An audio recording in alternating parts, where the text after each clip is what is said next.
Hey guys, welcome back to the Ad Lib Podcast, and today is a special show. Not only is it our 10th episode, so definitely a pat on the back for Franco, Joe and I. Joe, who, by the way, will be joining us later for something I'll mention in just a second. So today we have a special guest on our show. World-famous stuntman and stunt coordinator Eric Linden will be joining us. You would have seen Eric on shows like Daredevil, The Punisher. He was even on movies like Avengers, Endgame, and The Suicide Squad. He will be joining us for a 1-hour interview in which we will discuss many things. Definitely we'll be asking him about the state of action movies today, and obviously his experiences as a stuntman on so many successful shows and movies. Can I, as always, remind you to please like the video if you enjoy it. Comment down below. We're going to be discussing so many interesting things, so let us know your thoughts on Eric Linden's work and the movies he's been in, the shows he's been in. We're also going to review a number of movies today, which I know our viewers and listeners will be interested in. We're going to be talking about To Leslie, Babylon, and we're going to be talking about The Whale, as Joe managed to go watch The Whale. So what's up, Franco? How's it going, man? Hello. Yeah. As you can hear, I'm still under the weather. Sick. Yeah, that was a very interesting interview. I was very excited, and to let you know, guys, at the podcast episode 10, let's make them until 100. Let's see who will get next. Indeed. I'm really excited. As we'll mention later on as well, we've got some other very exciting guests who will be joining us on this show. So, yeah, it's going to be an exciting time. So, obviously, make sure you subscribe and press on the notification button so you know whenever we release any new videos. Ismo. So, okay, he's getting the hang of it now. All right. I'm gonna let you do most of the talking today because I'm Ronald Weasley because I'm wheezing. Franco wheezing. So even though he's feeling quite sick, Franco's dad jokes are still there, as you can see. So I wish that jokes could cure fever. He'd never be sick if that was the case. Exactly. So, the Ad Lib Podcast, what is it all about? It's all about movies, it's all about TV series, all about video games. In today's show, we will have 4 segments. We're going to start off by talking about, as always, our week, what we've been watching, doing, what we've been up to. And after that, we have some news to talk about, some interesting news to talk, quite a few horror movies to talk about, in fact, which will be coming very soon. Then after that, as you know, we will have the interview/discussion with Eric Linden. And finally, at the end, we have 3 reviews for you of the movies I already mentioned, The Whale, To Leslie, and Babylon. So, Franco, let's start off with the first segment. In short, since you are not feeling too well, what have you been up to this week? Recovering. And no, I want to upload some review content on TikTok. Since it is Black History Month, I'm trying to find African movies. And I watched Atlantics. It's on Netflix. As far as I know, it's a Senegalese movie. Okay. Not bad. I enjoyed it, and they really have. The actors have such a nice natural presence on the movie, and it has quite the way the story tackles certain political aspects. I enjoyed it, and it's good to see like a different perspective of the migration problem as well. And the movie as such is not exactly about the migration problem, but even in the name itself, the Atlantic Ocean really is part of the Atlantic Ocean is a character in itself because there's many beautiful shots of the ocean and with the waves crashing at the beach. Am I showing the correct one on screen? That's the one. That's the one. Great. Okay. That's the one. That's worth checking out. It's on Netflix. Is it? And then now I'm going to try and watch Tukibuki, which is just a second, Tukibuki or Journey of the Hyena. It's a 1970s movie, as far as I'm concerned. Also, yeah, this is on- 1973. yeah. 1973, Yeah, as far as I know, that is also a Senegalese movie. It's considered one of the African classics as well. Okay. All right. So it's good even for people to check out these movies. Because usually we hear a lot of movies like from Asia, from Iran, from India, Bollywood and America and South America and South American movies. African movies are not giving much of a coverage, so to speak. But True. there are, unless it's through France. There's Alice Diop, who did Alice Saint Diop. Omer's were. Have you Alice watched Diop? Saint Omer, Franco? I haven't watched it yet. I Did haven't you? either. I've been meaning to watch it for a very long time. But it is on my radar. I want to watch it as well. Yeah, it's on my watch list. I need to find the time this week to watch it. Where is it on? Is it on streaming services? No, it's not available to stream right now. Okay, got it. But I'm looking forward because it seems like a worthwhile addition. I think it's just cinemas right now in America, and well, that's unfortunate. I think what's it called? Small X as well, by Steve McQueen. That's a series.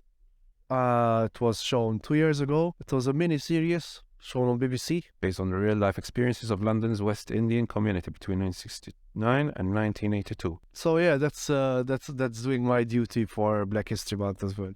And then hopefully touch wood. Friday I'm going to have yet another screening at Movie and Graffiti of my short movie Brilliant. Night Yeah. Out. I should be coming on Friday as well. My parents should be coming as well. Strave, My mom and huh? dad. Yeah. Seeing an old lecture of mine, that's going to be strange. And I have to start confirming. Obviously, I couldn't because I'm discombobulated.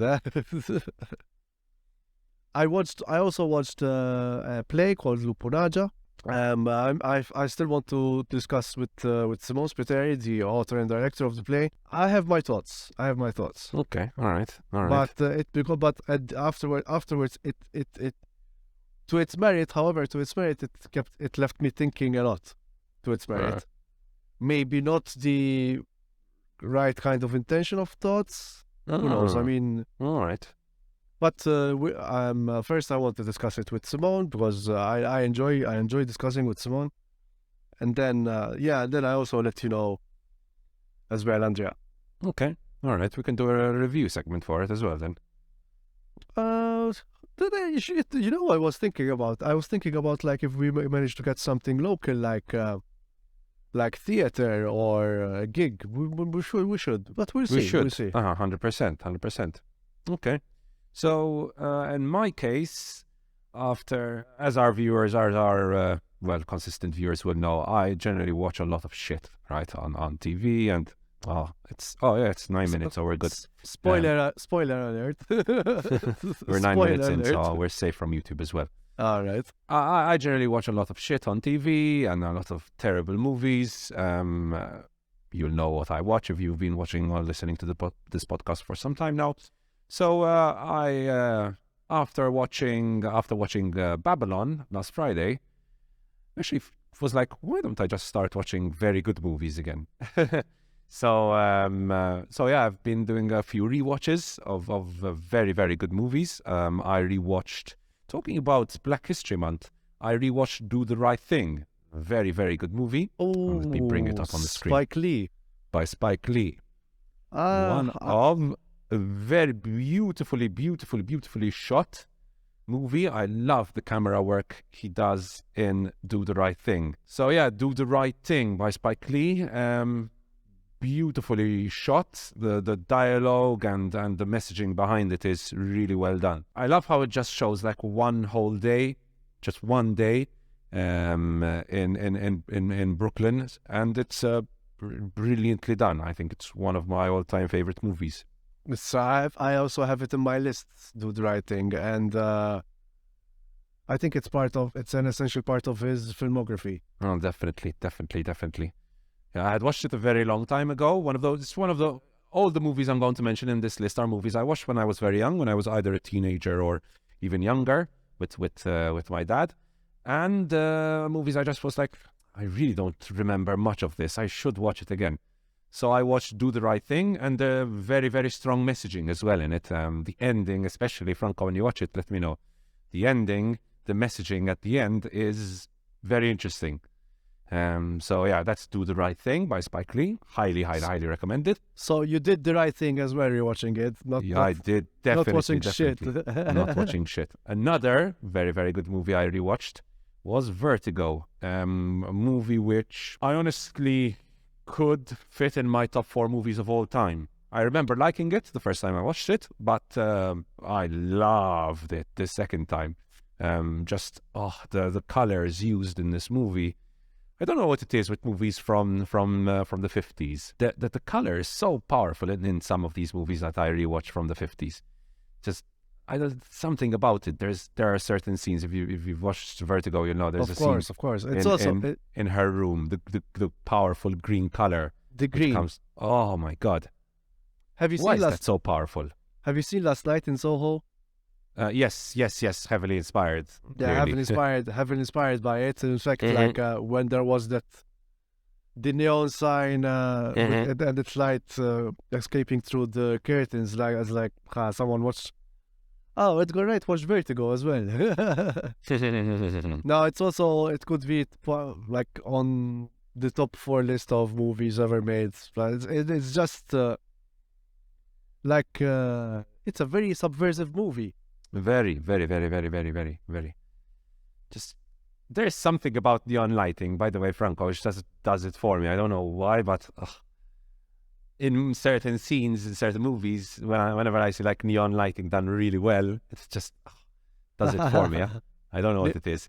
Nicholas Winding Refn there, man. Nicholas Winding Refn does neon lighting, pitch perfect. That's why I'm very when I watch his movies, like I said, Only God Forgives, even when it's a not great movie. I mean, Only God Forgives. Part of its redeeming quality is the way it looks. The colors are so amazing. Yeah, there's great colors here, the green, the red as well. Yes. Oh, the red when they're in the restaurant. Exactly. It's such a powerful scene. I mean, the whole movie is powerful. There isn't one sec. The driving sequences are so beautifully done. The way they depict obsession, his obsession of following her, and the way the camera moves when he's feeling vertigo. That's genius. That's just genius, man. This is trivia time. Tell me, Franco. That's why they call it the vertigo zoom, because this is what this movie started as well. Vertigo zoom basically is when you move the camera in, but you zoom out, and you create that sort of vertigo effect, where you see the space either compacting or either becoming more compact, or at least watch when you see a point of reference becoming more wide, Okay. I mean, you can people. You should look out what the effect of a vertigo shot on YouTube. All right. Yes, I will. And speaking of colors, have you seen Kieslowski's 3 colors? Because he makes such a great use of the colors. He uses the colors of the French flag. Oh, okay. So in fact, the movies are blue, white, and red. Interesting. And he's also recently I watched, when I had those university lectures, I had watched again, what's it called? I had watched for the first time Blind Chance. This is one of the earliest Kieslowski movies. And they had I think Polish directors, because even Polanski with his Not Even Rosemary's Baby, Repulsion. It has great camera angles, and it's a very good psychological horror. John Fraser. All right. So that's Vertigo. Then a movie which I will just mention and move on, because I could spend a whole podcast talking about it. One of my all-time favorite movies, probably could be my favorite movie. I rewatched it as well, just to show you how deep I went into this rabbit hole of brilliant Lalo. movies. Apocalypse Now, obviously. I'm talking about Apocalypse Now, which I think is just genius on a screen. Is it my all-time favorite movie? Most probably, yeah. So that's Apocalypse Now. Obviously, I watched Babylon. We watched it in the cinema. After Babylon, the first movie I actually watched after Babylon, and it was inspired from watching Babylon, was Sunset Boulevard. In Lalo, yes. It reminded me of it. I'm ready for my close-up.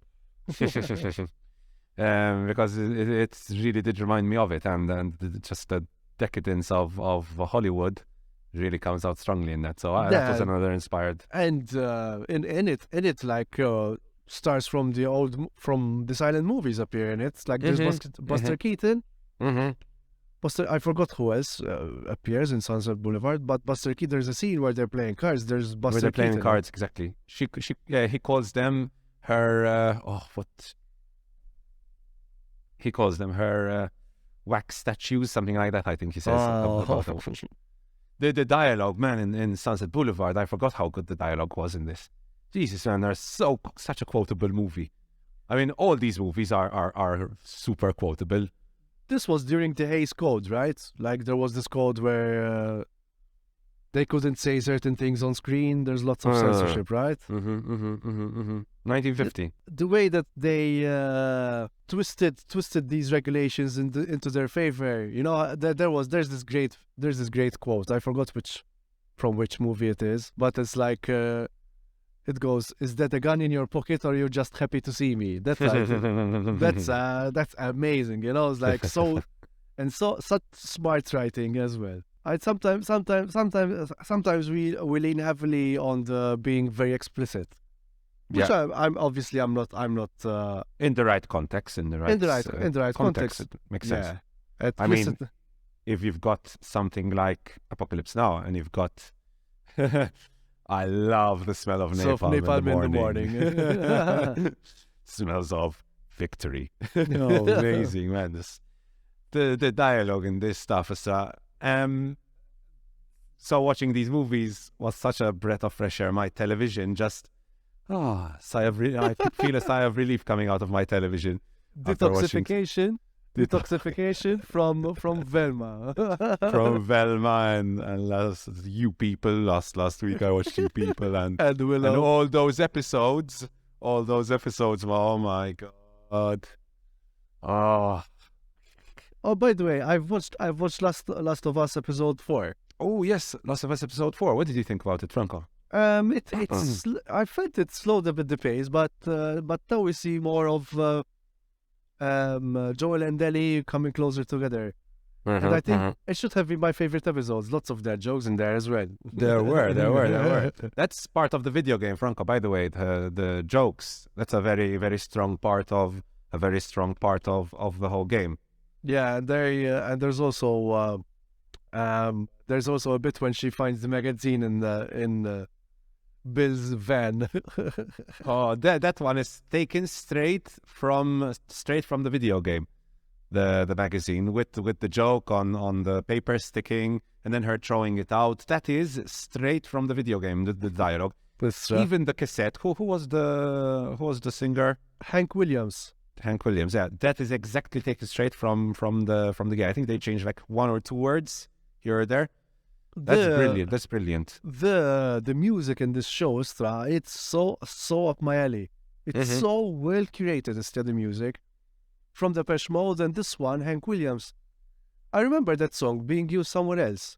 Da na na na na na na na.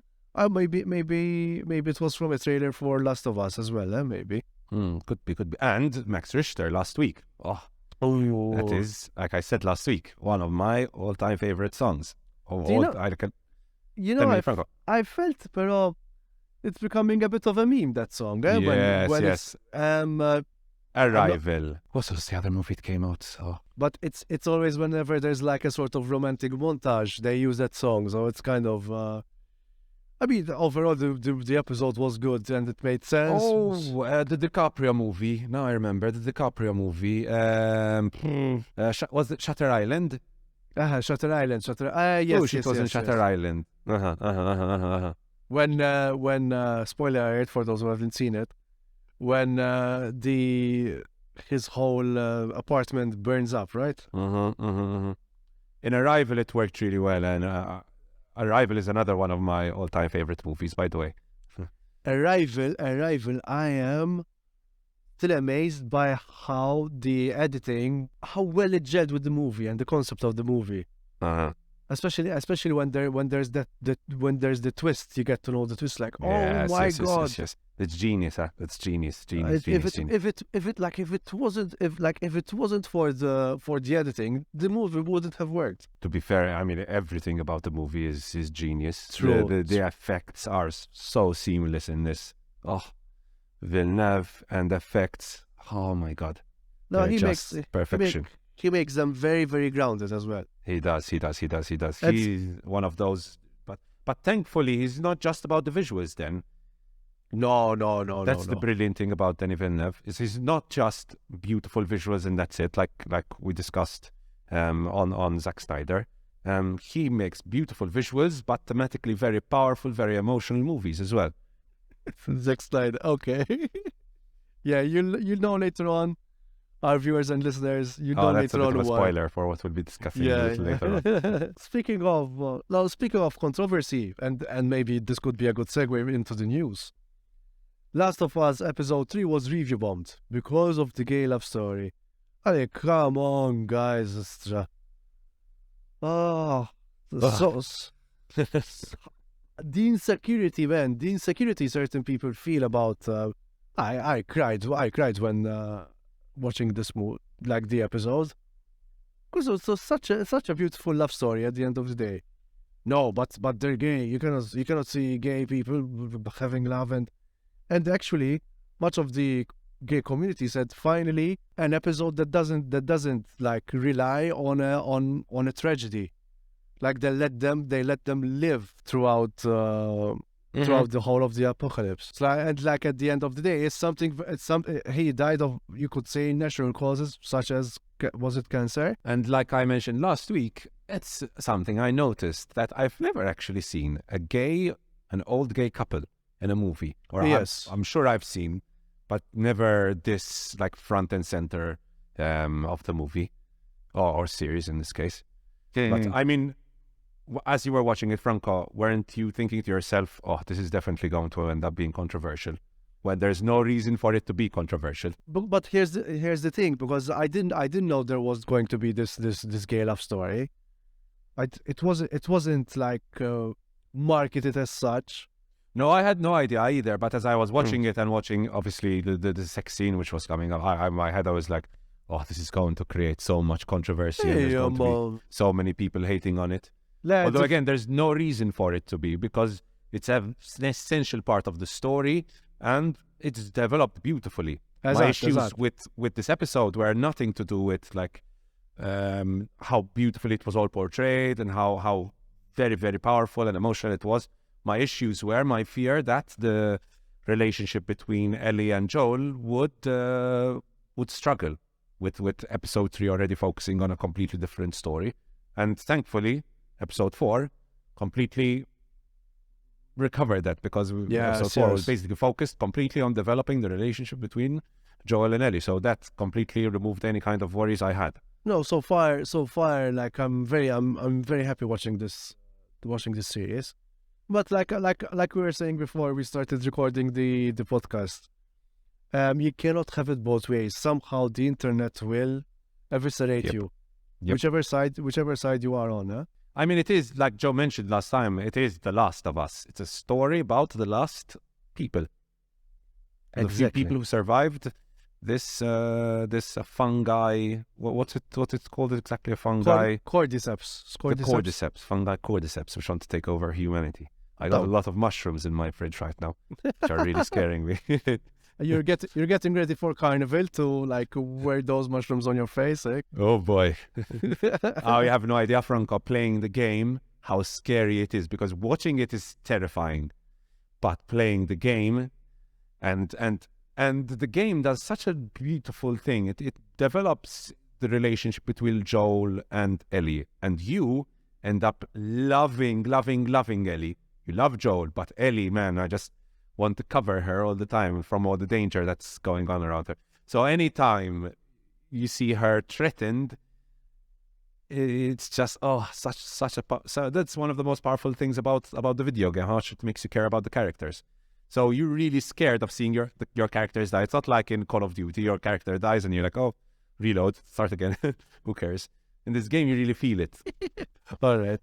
So that's the brilliant thing about The Last of Us. I can imagine. Anyway, we get into the news. Yes, let's get into the news. So this week, as always, we obviously have to start our news by letting you know how much James Cameron is making. And as always, it's a lot. However... Are you James Cameron's accountant by any chance? So, as James Cameron's accountant, I'd love to tell you that he has actually overtaken his own Titanic at the international box office with an estimated $1.538 billion through Sunday. So that is his international box office.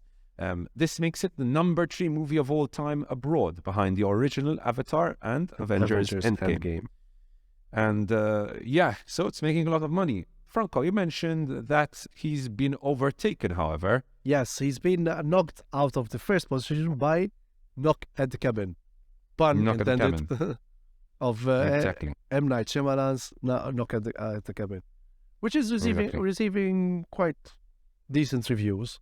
Yes, it's like middle of the like 50s, 60s, right? 60%, like in that range, I believe.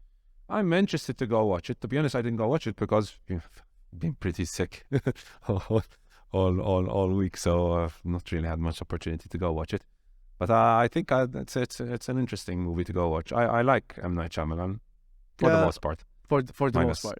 All his big failures. So that's just a quick update on how much Avatar 2 and how much James Cameron are making. Moving on to very interesting news, and this caught my eye last week. Seth Rogen recently shared his 2 cents on Marvel movies. He had an interview with Total Film, and Seth explained that Marvel's Cinematic Universe, which was launched in 2008 with Iron Man, are more for younger audiences. I think, he says, that Kevin Feige, who is the Marvel Studios president, is a brilliant guy, and I think a lot of the filmmakers he's hired to make these movies are great filmmakers.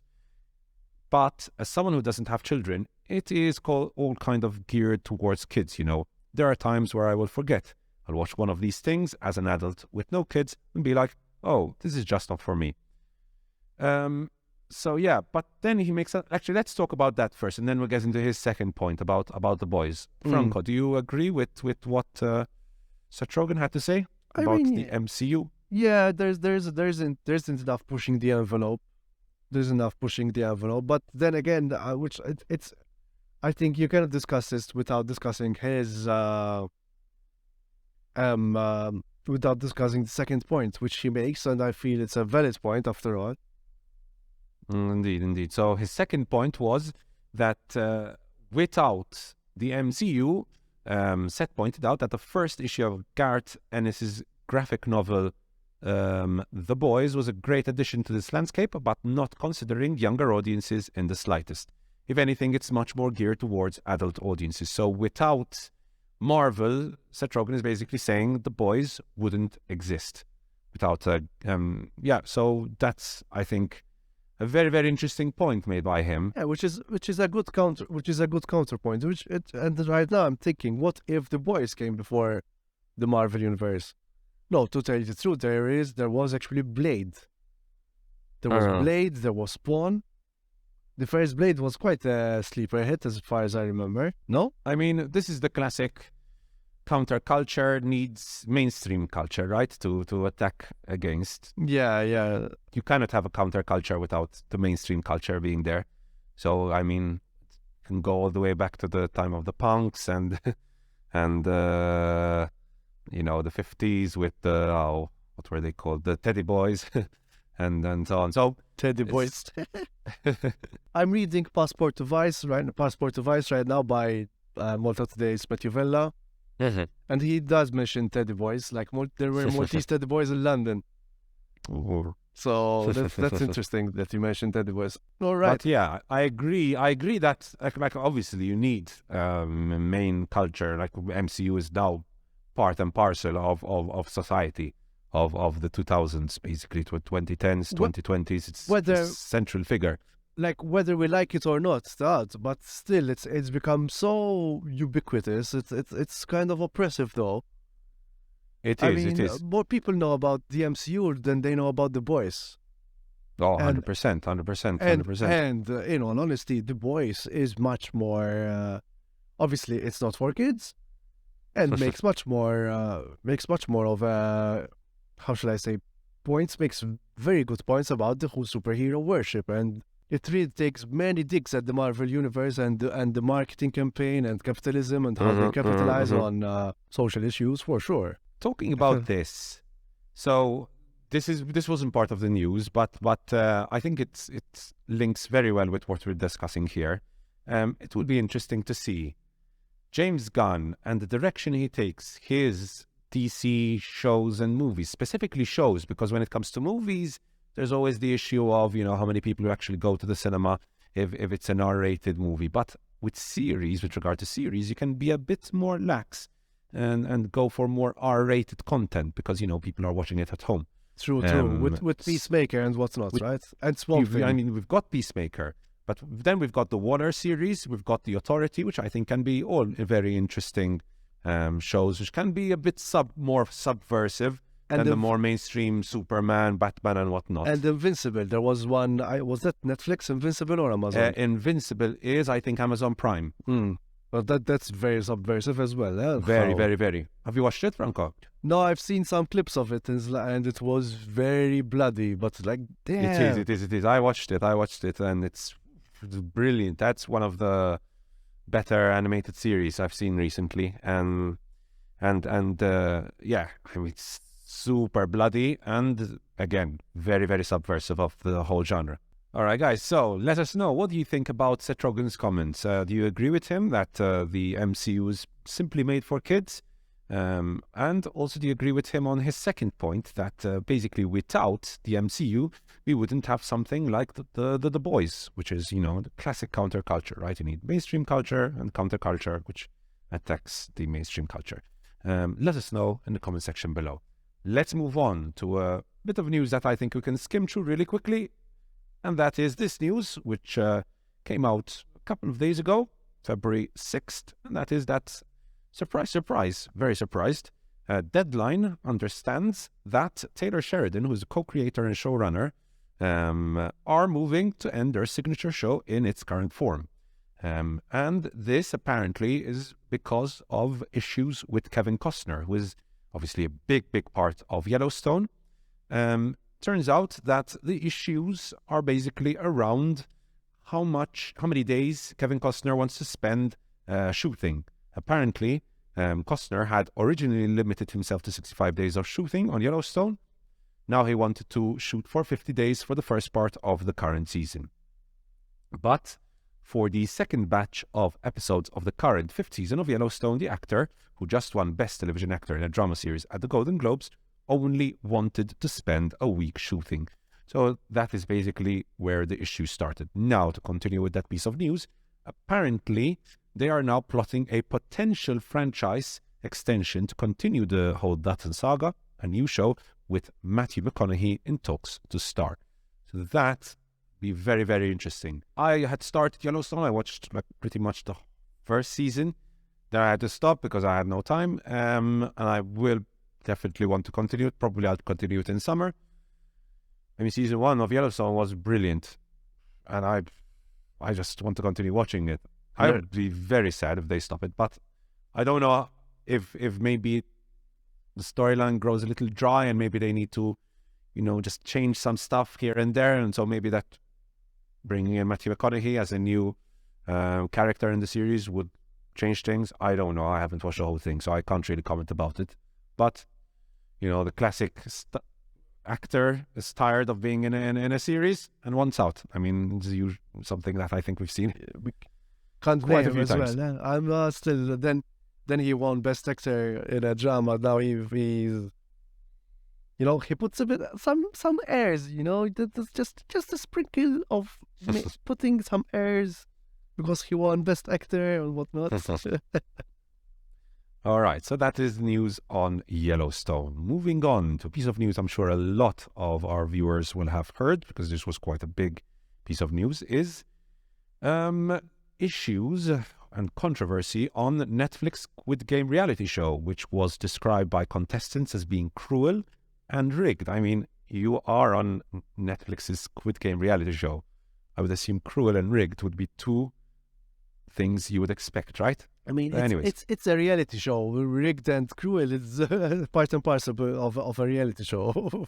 Exactly. It was just the cruelest, meanest thing I've ever been through, close inverted commas. One former contestant tells Rolling Stone, "We were a human horse race, and they were treating us like horses out in the cold racing.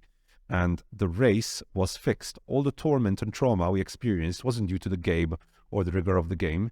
It was the incompetencies of scale. They bit off more than they could chew." Then again, have these people watched the series before participating in this reality show? I doubt it. So one of the big stories, Franco, was the red light, green light story. Apparently, the contestants who were forced to play the show's red light, green light game in inhumane conditions, spending up to 9 hours inside a freezing airport hangar, unable to move for 30-minute stretches, with medics rushing in to tend to people who were unable to make the extreme cold. All requested that their names be withheld, obviously due to their NDAs. I wish that shows like these could have better conditions, but I mean, what do you expect? Yeah, not only honestly. I mean, not only that. I mean, speaking of royalties, Nasib, the creator of Squid Games, is getting some royalties for sure. I'm sorry, it is so fucking stupid. I'm gonna say it straight and plain. Like these Squid Games wanted to make a point, right? And that's another reason why I don't like Squid Games. I personally don't like Squid Games, and this is part of the reason. This reality show, like this series failed in putting through its point, because it ended up being one. It became a meme. Like the first time I saw, like there was Halloween in I think it was the first Halloween after Corona, right? And everyone was dressing up as Squid Games. It was like Casa del Papel all over again. Indeed. People miss the point. They say how cool it is. Okay, granted, but then again, you know why? What's the reason behind all this thing, right? But again, I don't know. There's so many decisions that I didn't agree with in Squid Games as well. Like, I still remember I still don't understand why the main character had to dye his hair that bright red color. That was so unnecessary. And then at the end, another stupid decision, like which was very, because if it was me, I would have gone back to my daughter, not try and stop. Not only that, like I had the only chance I had to redeem myself with my daughter after being such a fuck up throughout most of her life, and you threw it away because you want to be a hero. Insane for me. That's, I mean, it's not out of the realm of possibility, but come on, man. On Squid Game, I'm gonna be honest, the first few episodes I really, really liked. Close to loved, I think. The production value and the tension developed was very good. Around about like the 4th, 5th episode, then something didn't click. There was that episode with the guests, which was so heavy-handed. Oh my, that was painful to watch. But you can ask directly to one of our guests later on. Ooh, okay. Yes. I'm gonna be honest. I found that painful to watch, honestly, for more than one reason. Which I think are quite obvious. Anyone who's watched. Very, very predictable, man. Very predictable. Like, why introduce immediately? Oh, there's the guy that was there. Number one, was it number one? Number one, yes. I mean, okay, he was there before everyone else. Okay, see, he's in on it. And then when he says stop, the other guy says stop. Oh, please, guys, stop making it so obvious. Stop spoon feeding it. My God, I think people who are not brought up watching Korean movies, because that's another thing. I think this is why it made such a sensation, because the Squid Game goes there. You know, it's like it doesn't, like, especially when you start having liking a character and then being killed off immediately. That's been done for quite a long time, especially the first. I think the movie that was making waves back then was Park Chan-wook's Old Boy. Park Chan-wook's Old Boy goes the lengths. So people who are not aware of that movie, for example, when they see this, like, oh my god, guys, you haven't watched Old Boy. What else? Sympathy for Mr. Vengeance. Korean movies were already doing this kind of shock and awe moment, so to speak, and shock and awe, but not at face value, because it really leaves a visceral gut punch. One piece of news that I know Franco was very excited for, and I'm also very interested in, is... And Joe was very excited. And Joe, obviously, very, very excited about this. I wasn't too aware of this. I knew it existed. I had watched the very short movie on YouTube, and Nico hasn't. But I watched it and moved on, kind of. But it was brilliant. What did you think, Franco, first of all, about the Backrooms? I love it. Because I'm very... I mean, you had me at parallel dimensions. I love the multiverses and whatnot. Not multiverse of blendness. I'll take the mantle of Joe as MCU hater. No, but this is really interesting. This news, especially the fact that the 17-year-old creator is going to direct it. Corridor Crew did a review the Backrooms, and something that's work they said is like, they knew that this is all graphics, but since it was obvious that certain 3D aspects were not going to be very well polished, the idea that he put a VHS, this kind of 80s filter over it, was very smart. Yeah. And I imagine it could be like a sort of Severance style of production design. Yes. I think that fits perfectly with the whole horror Severance, but make it horror. And even the sound. I think we have to mention the sound as well in it. The sound, fucking terrifying, man. Yes, so good. I think it's one of the scarier things I've watched. I feel like if it weren't for Skinnamarink Inc. being so successful and being such a, for making so much money back, there wouldn't have been the Backrooms. People wouldn't be interested in making the Backrooms as a feature adaptation. Agreed. I think this is one of the big reasons why horror is making such a big resurgence in the past few years. Something like Skinnamarink, which is so cheap to make, and I would assume something like the Backrooms would be also very, very cheap to make. Have you checked it yet, Skinnamarink? No, I have not yet. Make sure you do. Definitely. But something like Skinnamarink, exactly, and something like Backrooms, for example, are very cheap to make, and people love these kinds of horror movies. It's shown in the box office. They make lots of money. So these are a reason why directors like Zach Cregger are being just gobbled up, right? Yep. I think that's a very good segue, if I say so myself. 10 on 10 segue. Because more big news for fans of horror, as according to Deadline, days after a feverish auction wrapped up for weapons, the town is obviously still talking about the wake left in its pot. The Dish hears that the deal for the Zach Cregger directed horror film is remarkable in that this is only Cregger's second film after the highly profitable debut Barbarian, sold to New Line for an overall sum around $38 million. Can you believe that, Franco? Second movie, $38 million. Including the budget, and Cregger getting $5 million to direct. $5 million to direct. I find that a bit cheap, that $38 million. It's not good, That wouldn't be enough for your movie? No, it wouldn't be enough.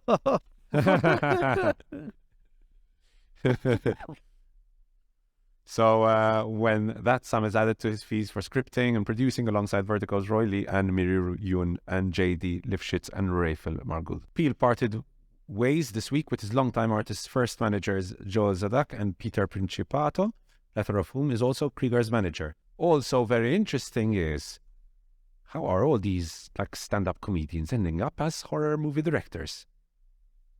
Where did this trend come from, Franco? I think they have a great sense of timing. You have to notice that even when you see a movie by Jordan Peele, especially Get Out, the timing was perfect. And True. And I think True. they have much more. John Mulaney would disagree with me, but I feel like comedians have much more of an awareness about the human's darkness, so to speak, especially the psyche and whatnot.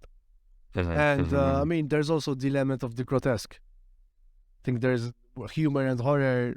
If humor and horror were a Venn diagram, in between you see the element of the grotesque. That reminds me, I mean, the one movie that always comes to mind when we talk about humor and horror is Sam Raimi, right? Sam Raimi, for and sure. obviously Evil Dead, right? Which is I think, one of those horror movies that I think isn't mentioned enough, in my opinion.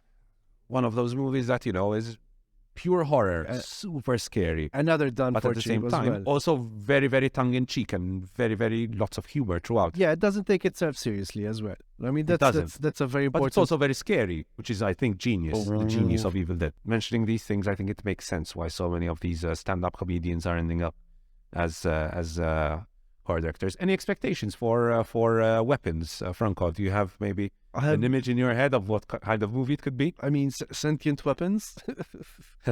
Who knows? I don't know, but it's best I like mean, that. Barbarian, then Weapons. He's clearly going for a team here, right? Guess we'll find out. I imagine it won't be too long before we could find out some news about that. We'll be sure to mention it. So, guys, let us know your thoughts. Leave a comment in the comment section below. What are your thoughts on this new upcoming movie from Zach Cregger, Weapons, a director with his second movie receiving $38 million for his movie? That is, I think, incredible. Let us know also your thoughts about the Backrooms and the viral horror YouTube series, which is getting a feature adaptation at A24, which is a big, big, big deal. Something we didn't mention, by the way, Franco, about the Backrooms is that James Wan will be a producer on that. Yep, James So Wan. that will be bloody interesting. That also would be see. interesting to see. I mean, I'm also watching Swamp Thing. I think it's going to be Yes. Yes. It's going to introduce quite the. Actually, sorry, I just one last point. Yes, Franco, Having go ahead. James Wan on would give production value, but I have to have my reservations for the simple reason that, one, having a 17-year-old director on it, now I don't know if they're going to go down the route of CG like he did, like the kid did, but I have to consider the fact of him being inexperienced. This is nothing against the director. Like, I'm very happy to see a 17-year-old guy giving this huge of an opportunity. I think it will be a breath of fresh air, to be honest. Still, because I'm remembering like Fincher, when he started in Hollywood, he had to direct Alien 3, if I'm not mistaken. And he said it was one of the most horrible experiences he had, especially because of studio interference. Yes, definitely. But this is A24 we're talking about, which he generally gives its directors the freedom to do what they want, which is, I think, why so many, of these stars and star directors and star actors are coming out of A24, because they're given the freedom to bring out all their creativity and ideas successfully. No, but I hope for the best. That's the only misgiving that I have. But yes, I also agree with you that there could be this problem, right? With James Wan as producer, there could be quite a lot of interference on that part. Yeah. Because on one side, we've got someone who's incredibly experienced, has been there, has seen a lot. And on the, he made fucking Aquaman and Aquaman 2 as well. So, Of course. so there's that. And then we've got a 17-year-old directing. So it could be an interesting dynamic. But maybe they might also be, it might also be a mentorship kind of. Definitely. So it will be interesting to see. Moving on, Franco. I haven't watched History of the World Part 1, but there was a trailer for the upcoming History of the World Part 2, which is obviously incredibly historically accurate, right? So, Franco, you watched the trailer. Your thoughts on that? Sorry, because I was dying again. Yes, the part 1 was very incredibly accurate. No, I watched History of the World Part 1. Mel Brooks, I also watched Mel Brooks's Young Frankenstein. His brand of humor is very silly. Now, watching this trailer, I'm like, I mean, it's got a great cast, but when there's this great cast, I'm very on edge. I'm not sure if it's gonna work or not, especially since much of the jokes in the trailer didn't land. It felt and seeing the production value, like I told you before, like when I see this photo and the lighting, this is too well lit. Looks too good. It shouldn't look this good. I mean, no, it looks like a TV movie. You know what I mean? And 100%. so it's like, but if that's something that's. I mean, it is a TV movie. It's coming out on Hulu. I don't know. It's somehow it lacks character. Well, I think character is an important part of the original, right? Yeah, I mean, it was originally not a streaming movie. It was shot on film as well. That also maybe makes a difference as true. 100%. And it's Did you find it funny, Franco, the original? not as funny as Young Frankenstein. Young Frankenstein is one of his classics, and even they say Blazing Saddles is also a classic. History of the World Part 1, you have to get drunk to appreciate it. Or high. But there are some there's a character he's a count, and he's called Count the Money. Count the money. So there are some moments, or for example, there's a moment where Mel Brooks is dressed as Moses, and he's carrying 3 tablets of the commandments, and he's going like, look, we have 15 commandments, and then thunder hit, like a lightning strikes one of the tablets. Oh, oy vey, he goes, oh, we have 10 commandments. Then so those kind of silly, jokes. But remember Robin Hood's Men in Tights? Yes. It's not that kind of silly comment. Okay. Good. So that's New History of the World Part 2 trailer discussion. Like I said, I haven't watched the original, so don't really have much to say. I watched the trailer of Part 2. Gonna be honest, the humor didn't really work on me. Not something I'm personally interested in watching. Can't blame you. If the humor didn't work on you, can't blame you. So that. Now, moving on. We had the first reactions to Ant-Man and the Wasp Quantumania. So the first reactions have been quite interesting. I'm surprised by how surprisingly positive the first reactions were. I'm not surprised that Jonathan Majors is getting a lot of praise. Seems to be the highlight of the movie, basically. So these are some of the comments. Here we have a comment by the Jazz Tankai on Twitter. Had an absolute blast watching Ant-Man and the Wasp Quantumania. Creative, irresistibly energetic, and filled with some great action sequences. Welcome, Jonathan Majors, such a badass. The effects are superb. Ant-Man and the Wasp Quantumania, trying to imagine a Marvel novice. 1 ticket, please, and getting 2 hours of variant and multiverse talk. Jonathan Majors is great as Kang, and for a good portion of the movie, Michelle Pfeiffer is the main character, which is awesome. And that's definitely awesome. That's definitely awesome as well. That's a third awesome from me. Michelle Pfeiffer is incredible. And so on and so forth. Everyone's praising Jonathan Majors. Lots of people are talking about how visually awesome it all looks. Yeah. Again, Jonathan Majors as Kang, Cannot wait to see where this all goes. Feels like the introduction, well, I guess it is, right?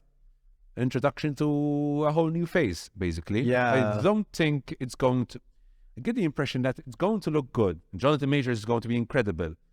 But I don't think the whole story of the movie is going to lead to much, to be honest.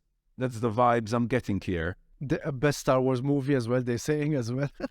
Yeah, some heavy Star Wars vibes. Okay. Apparently, it leans a lot there. It leans a lot into the huge sci-fi element, and there's lots and lots of world building. I mean, I like world building if it's done well. Fine. I mean, I loved Dune, and I loved all the world building in Dune. So if they can do something, quality with good visuals and a fine story and the whole backdrop of the whole thing, fine by me. So yeah, those are the first reactions to Ant-Man and the Wasp: Quantumania. I mean, I wouldn't say I'm too excited about it, but Kang just gave the MCU a swift kick in the butt it needed. Okay. I mean, it did definitely need a good kick in the butt because the last few productions have been quite meh. Although to be fair, I did like Black Panther 2 as well. I mean, I know a lot of people didn't like it. I personally have to watch that. really enjoyed it. I have to watch that as well. It's on Disney Plus, Franco. You can watch it there. And finally, Franco won't really have much to say about this, but this is a video game I've been very, very, very excited to play. And if you watched the episode where we talked about our expectations for this year, stuff we're excited about, I mentioned Hogwarts Legacy. It's one of those games I'm very, very, very excited about.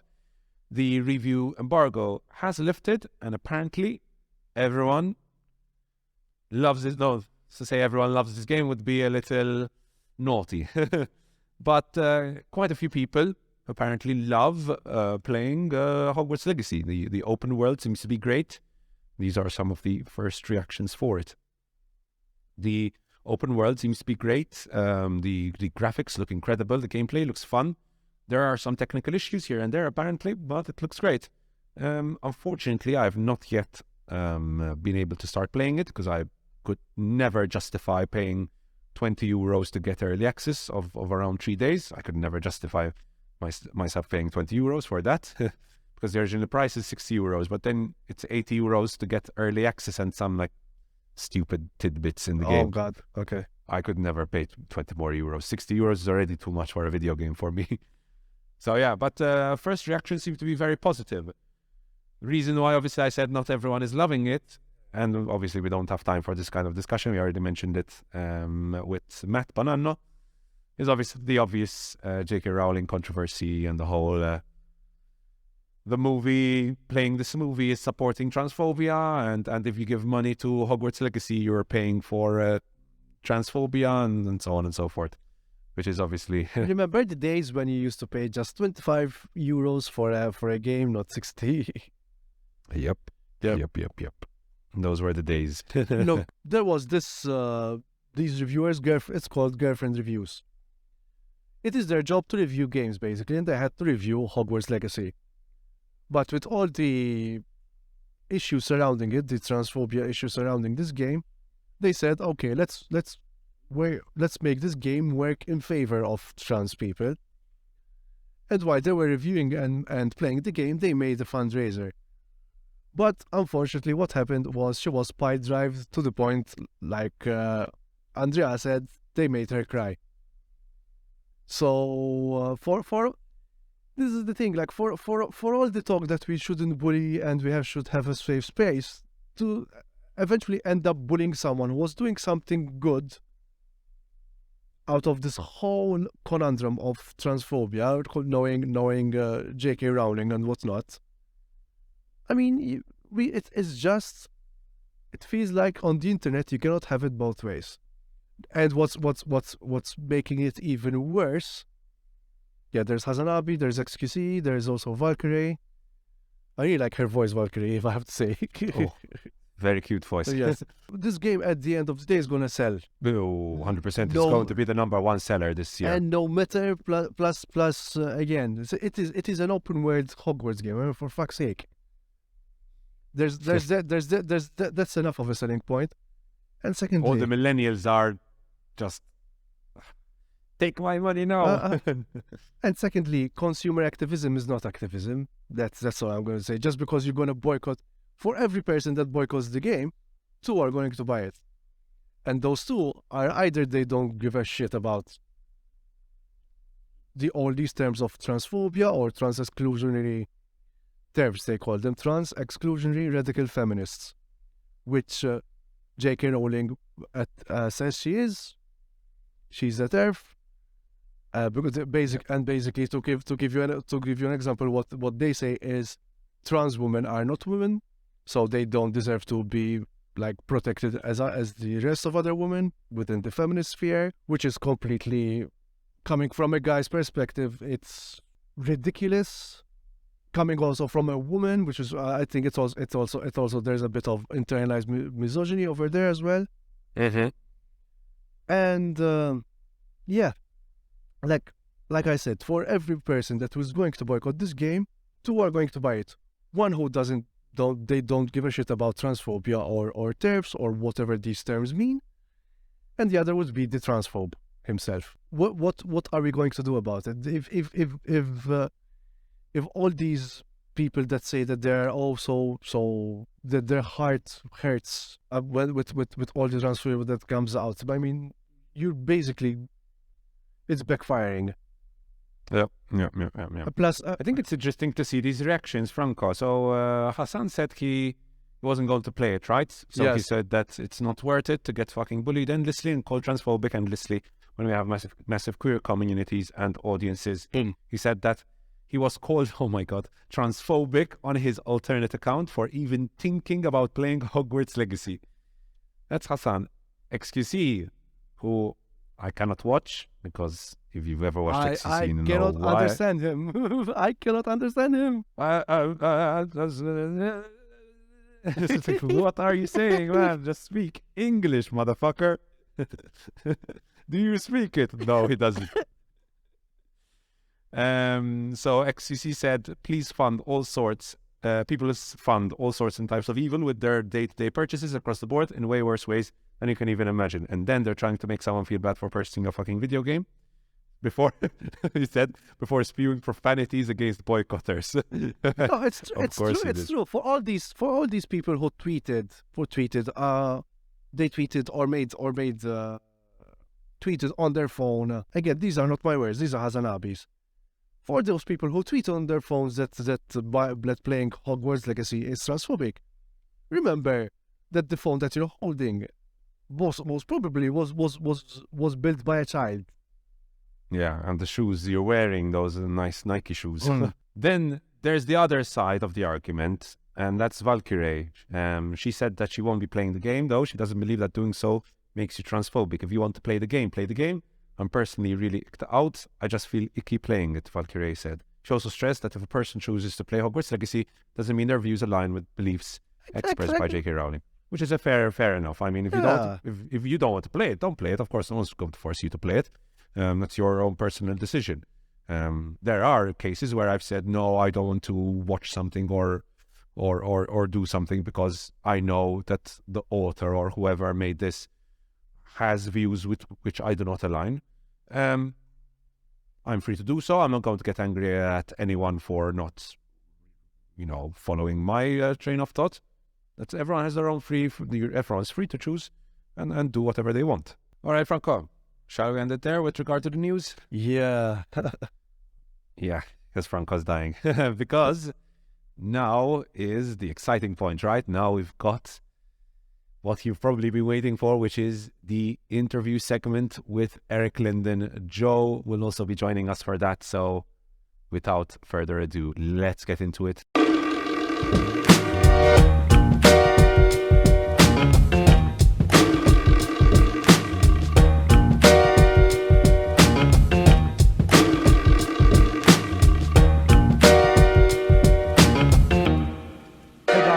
Welcome to the interview segment of the podcast, and like we mentioned at the start of the show, today is extra special because it is my great honor to welcome Eric Linden on the show.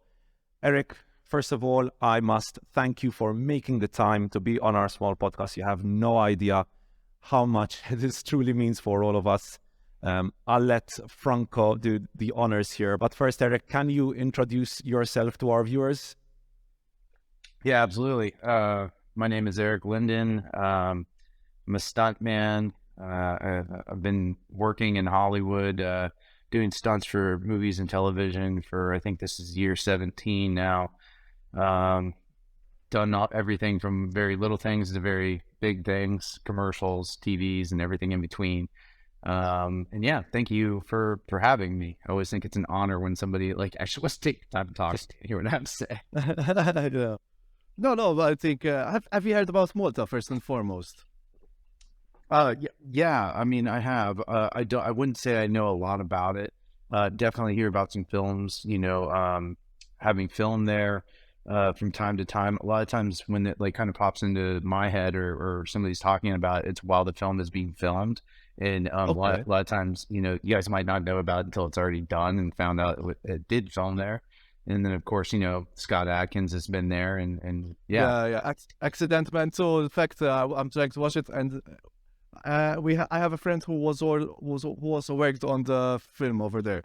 Excuse my slight stammer because I'm kind of excited as well over here. No, but I think we're gonna start immediately with the questions, and this is a very pertinent question asked by Ethan Borch. And this will decide how we're going to proceed from now on. So, your thoughts about pineapple on pizza? I've never had a problem with pineapple on pizza myself. Okay, thank you for coming to the show. No.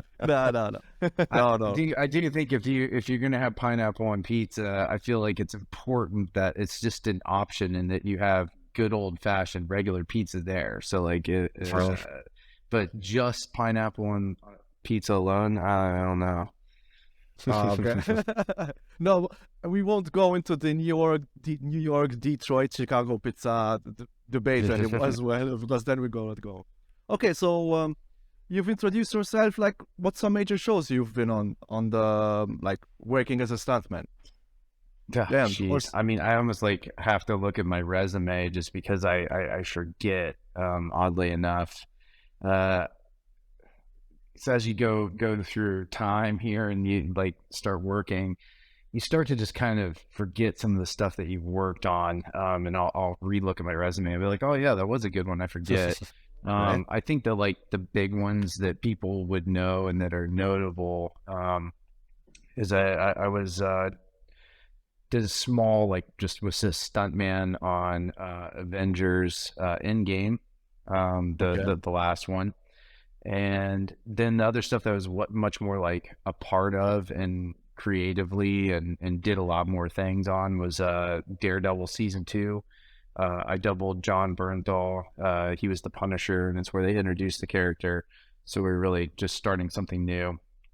Awesome. And then I went on to double him again in Punisher season 1. And then I took over as the stunt coordinator for Punisher season 2. So as far as Marvel's pretty big for some people. So those are notable. I've been in Westworld. I have a pretty featured part in there. And I've doubled the number of people. Most recently, which isn't out yet, is I just got done doubling Jake Gyllenhaal on the new Roadhouse movie. They're redoing Roadhouse. Okay. Yeah, so I was in Dominican Republic for 3 months doubling him. First time I've ever doubled him, and honestly, I'll probably never double him again. It's just, I think some of the misconceptions are that you get latched onto some actor and you just stick with him. John Bernthal's my good buddy as well, so I get to double him often, but not all the time. It's sometimes it's politics or different teams and things like that. So that's what, I've stunt coordinated a number of things. So kind of all over the place. Yeah, there has to be some kind of synergy with the team as well. I mean, this comes with the industry where there are some creative differences, and then like you said, the politics, which is very understandable. This is a question we ask to every guest. We also asked this question on the first episode. What was the movie that started it all for you? And in the sense, like, okay, we are still young, you didn't know anything about stunts whatsoever, and said, okay, I like this movie. Screw it, I'm going to be in the film industry. Yeah. Well, I wouldn't say that there was one singular movie because I started watching movies very, very early on. I'm pretty sure the earliest, I'm sure I watched things like Benji, which is a movie about a dog or something that's kind of for kids. But, I don't really remember when that was. But the most memorable and earliest one I can think of was Star Wars. Star Wars, okay. Yeah. And So I was a big fan of Star Wars, and that's one of the movies that made me want to pretend and like I'm like on the swing set and I'm swinging like I'm in an X-wing, or I have a stick and I'm swinging around like a lightsaber, or like maybe believe that like the Force could be real if I like tried hard enough, okay. So that was probably very influential, and it's still influential on me like today. But some of the other stuff where I wanted to like get into action was like Rambo, Commando, Rocky, Oh. Tron, Oh, wow, Conan the okay. Barbarian, Terminator. A lot of these 80s movies really kind of brainwashed me as a kid. Okay. But I never really thought that it was possible to become a stuntman. I learned what they were, but I was just a kid from a small town in Ohio, so it wasn't a dream or a reality until I was like 24. I didn't even But, try. I didn't think it was but possible. oh, okay. That's interesting. In fact, I wanted to ask now, what is your role? I mean, for people who haven't seen like Corridor Crew, because that's how I came to know you. It's a great education, Corridor Crew, to see how stunts are made and coordinated. But for those of you who it's the first time to meet a stunt coordinator, what is your role basically on set as a stunt coordinator? Yeah. The stunt coordinator, he is kind of like the leader or the coach of the crew of stunt people. So if it was similar to a soccer team or a football team or football team, he's the coach calling the plays. When the director needs something done, he doesn't just shout it at a group of people dressed up like orcs, right? Like he comes to the boss and tells him what he would like to change or make happen, and then it's dictated to the team, similar to like military, as to what to do or how to act or timing or otherwise. Also, the stunt coordinator deals with prep, talks about how has the meetings about how they're going to pull off a stunt, what the actor is able to do, and what they're going to use stunt doubles for, how much personnel it is, how many cars are going to crash, what's going to be wire work, what's going to be practical. They are one of the bosses that make the wheels turn on a movie production, but it all deals with action. And the stunt coordinator might decide that we need a breakaway table and we need to throw somebody through a wall. So then you're now talking with the set deck person who decorates the set and decides how it's built.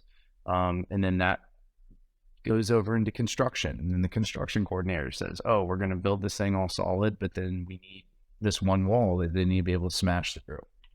So, you basically don't put, studs all the way in the wall, right? There'll be like studs like this, and then there's a hole.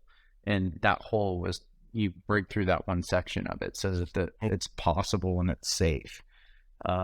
So there's a lot of things that the stunt coordinator deals with before you even start shooting the movie. And it has a lot to do with planning and deciding what is safe or how to do it safely. Okay, so would I be wrong if I would say that there's not much room of improvisation, or something going, how shall I say, like you come on set and suddenly say, oh, we have to change all of our plan there and then. Has it ever happened to you as far as coordination goes? Oh yeah, like literally every single day. Like Oh wow. you come in and something isn't going to go right. So you're going to get there and find out that somebody, throws a really bad punch, and they didn't want to show up to rehearse, or you didn't have the time to show them in advance. And now you're trying to get them to just do the bare minimum to like make the shots work. And sometimes you're telling the director, well, that looks really bad, but if you shoot this over here and this over here, you'll edit it together and it'll look fine. All the time. It's improvisation constantly. That's why you got to be quick on your feet and good at problem solving. So this is another question by Atom Borch. This has nothing to do with pineapple on pizza this time, but it was also asked by another follower of ours, Maxime Duran. What sort of mental prep goes through when you're preparing for a stunt yourself, for example? Well, I mean, it just depends on like kind of what it is, but I wouldn't at some point I kind of just like quit prepping for anything as far as like mentally goes, because I just tried to rely on being good. Also, I don't think that you would want to do this job if you're constantly being nervous or not good under pressure. So I don't really get nervous anymore. And I wouldn't say that I did a lot anyway. I was just kind of like focused on what it was that I needed to do. Wasn't try to just attack something and to try to mitigate risk. So you weren't like worried about like what was going to happen or what was going to go bad. You were trying to like figure out how to do it the right way. And it takes a lot of focus. You gotta be calm under pressure, because like a lot of times it has to do with being like super accurate or very precise, or like just have to be like really like dialed in. And I think if I was nervous, your timing would just be off, or you wouldn't perform quite as well. So there's not a lot of mental prep, at least for me, anymore. Okay.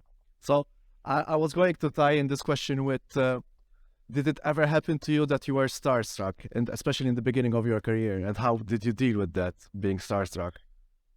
Yeah, I mean, I think it still happens sometimes. Oh, okay.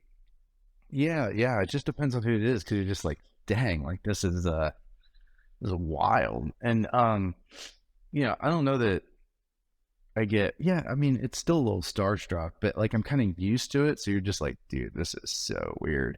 But like Jake Gyllenhaal, like, are you kidding me? Like I met him and was like, he comes out of his house and we're just like, I'm like, what's up, dude? And he's like, like getting introduced to him and stuff like that. We're gonna like, me and the fight coordinator are gonna go over some fight choreo and fight training with him. And you're just like, this is so fucking weird. I'm just like sitting here looking at Jake Gyllenhaal, and he's like in a t-shirt and pair of shorts, like out here training.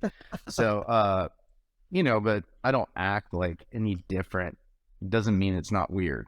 Yeah, I think I got to work with Sylvester Stallone on Samaritan, and I mean, he's like childhood hero, and you're just like, I can't believe this. Rocky, like, it's Rocky. Yeah.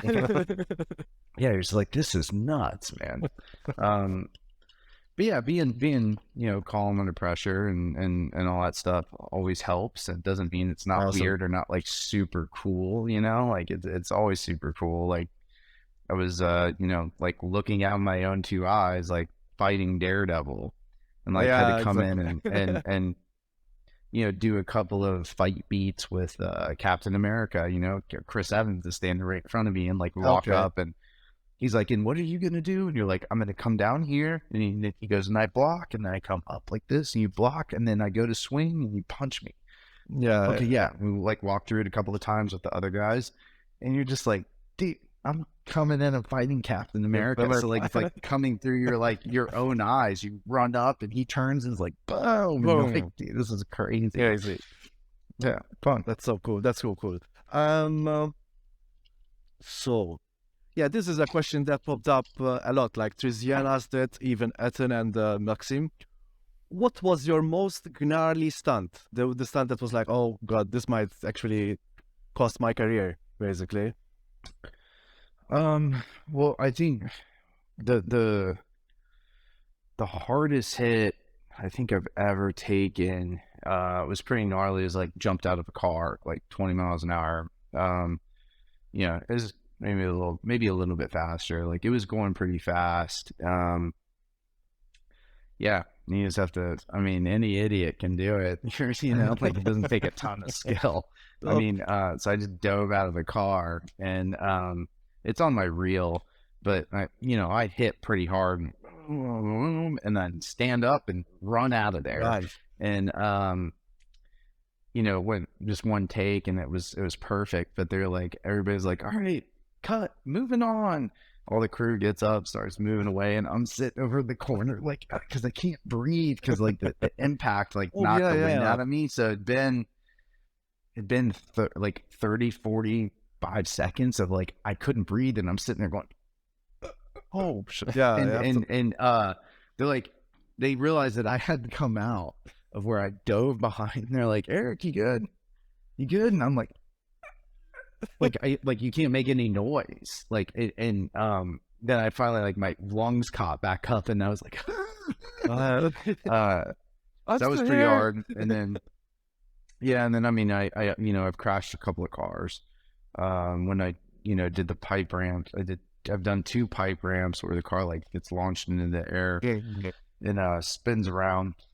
That is those are pretty gnarly. It's the opposite. What is the stunt you're most proud of, both as a coordinator and as a stuntman?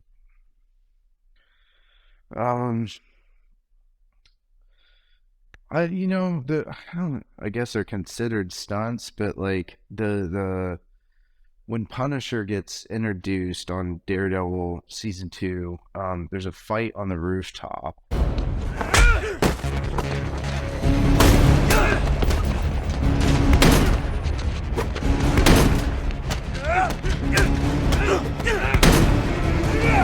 And it's all in shadow, because you really haven't seen a good look at the Punisher yet, like who Bernthal was, right? Even though everybody knows it's him, it's just like the story wise they were hiding him.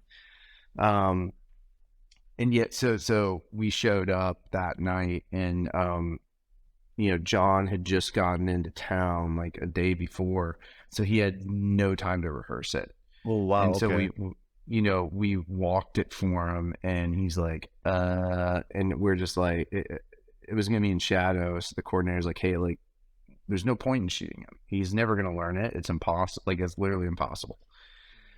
We'll teach him the next one. So, I got in there and did the entire fight. Like, the entire fight is me. Like, he didn't do one single thing. And they used the real Daredevil. So I was fighting the real Daredevil, but also his stunt double. But literally, I shot all night long, and John sat there in the chair just watching. And I was like, this dude's going to hate me, like that he just didn't get to do anything. And at the end, he like falls into the light and turns around and pulls out a gun and is like, bang, shoots Daredevil in the head.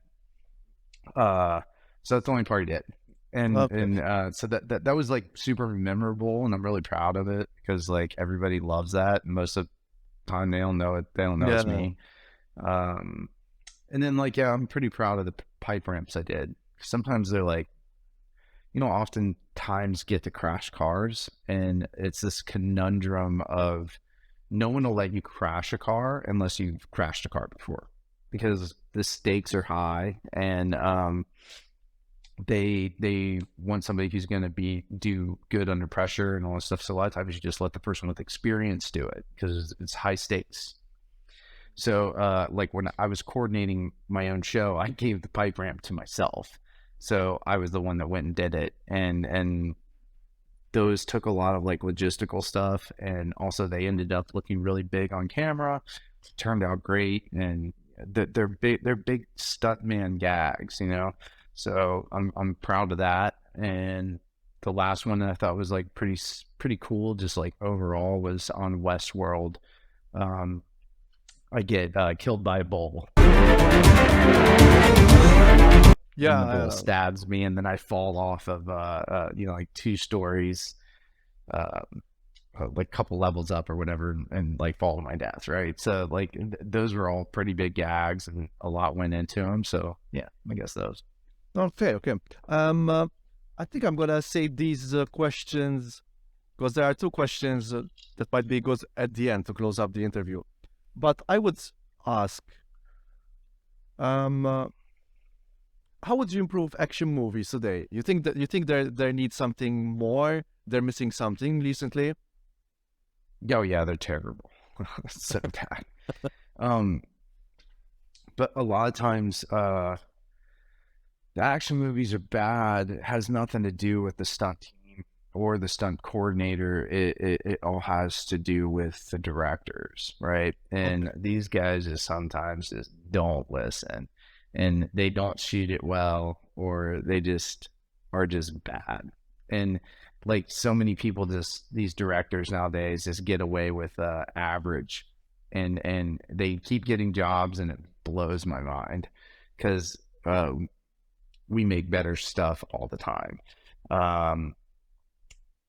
Yeah, so and then I think the overuse of CG, where something like Spider-Man, when you look at the first Spider-Man with Tobey Maguire, they did a ton of that stuff practical. Like they were flying a guy through the streets of New York, like he was swinging from webs, and then they CG'd the web, but like it was all a real person.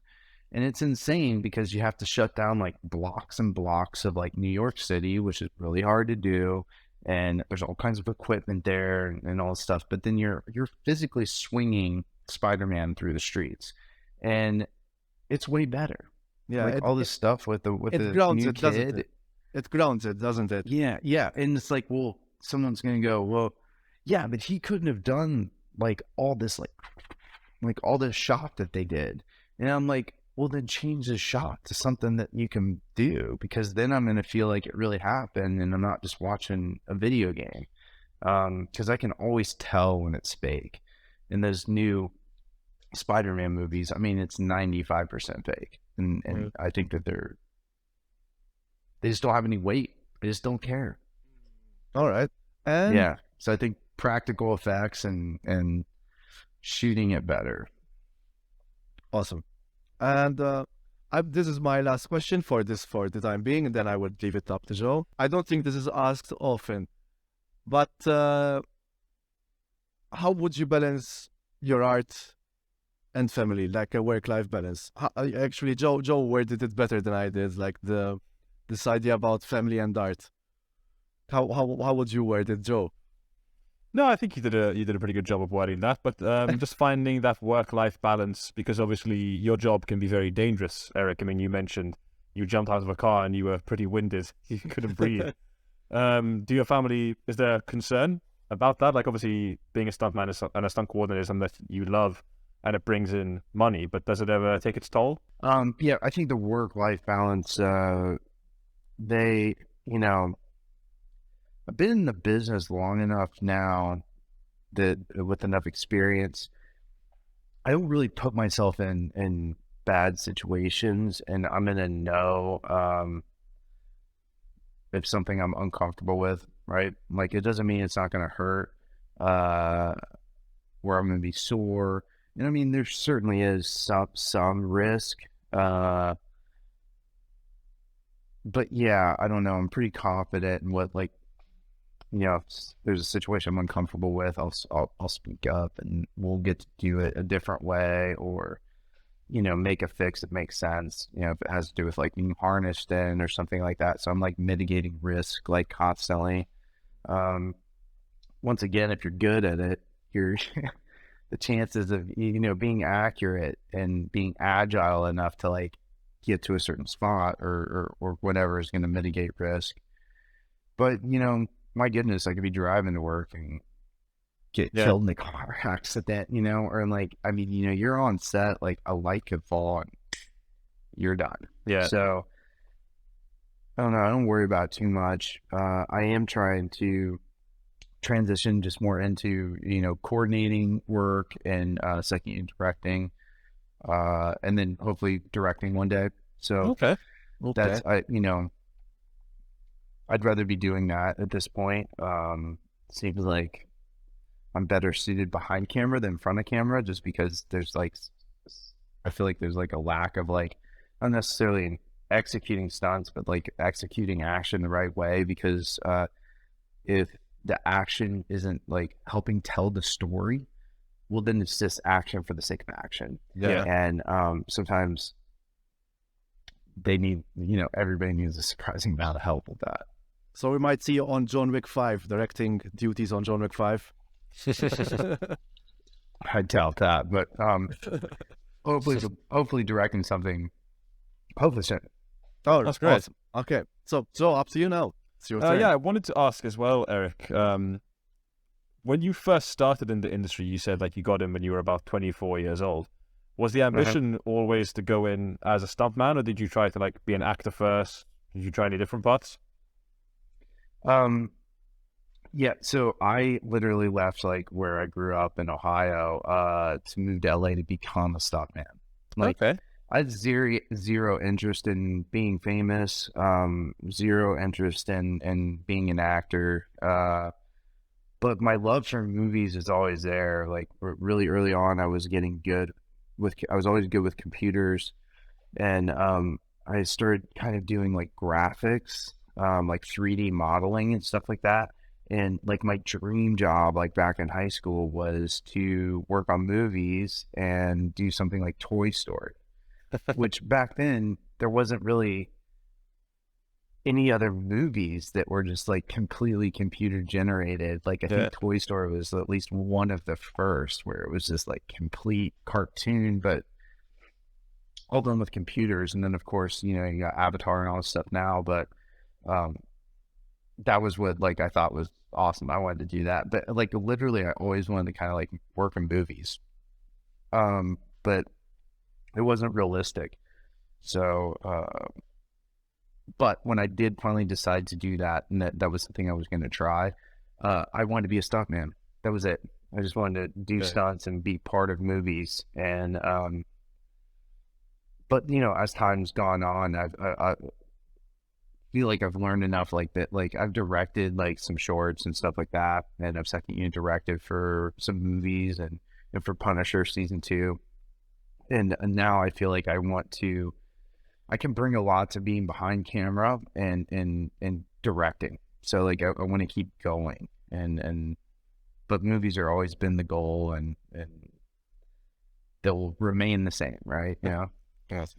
Nice. I only have one more question, then we'll get to Andrea. What's your favorite movie that you've seen recently? Ooh, it's a good question. Favorite I've seen recently. I took my, what's it called? Oh yeah, I took my child to go see Strange World. Okay. At the movie theater. It's a kids movie, and I mean this thing was fantastic. You're like, I couldn't believe it. Like because I was expecting it to just be like, man, whatever. Like I took him to see DC Super Pets too. Yeah. And that was fine. You're just like, it's cute, it's fun, whatever. Like just nonsense. But Strange World has like a really great story.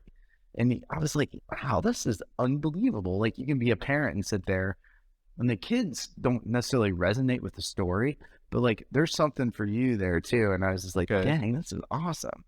I watched Babylon. They send us. You seen it? Yeah, we've all seen it yesterday. Yeah, we've all seen it. Wow. What I mean, like, I don't know that it's like good movie, but like I was like, Yeah. the way that I mean, I've never seen a more wild first 15 minutes of a movie in a long time. I was just like, what in the world is going on? I'm like, I'll just watch. These guys are nuts. Were you tapping your feet as well with the music? Because I love the music in that movie as well. I was just, I don't know. It made me want to do drugs, party. I don't know.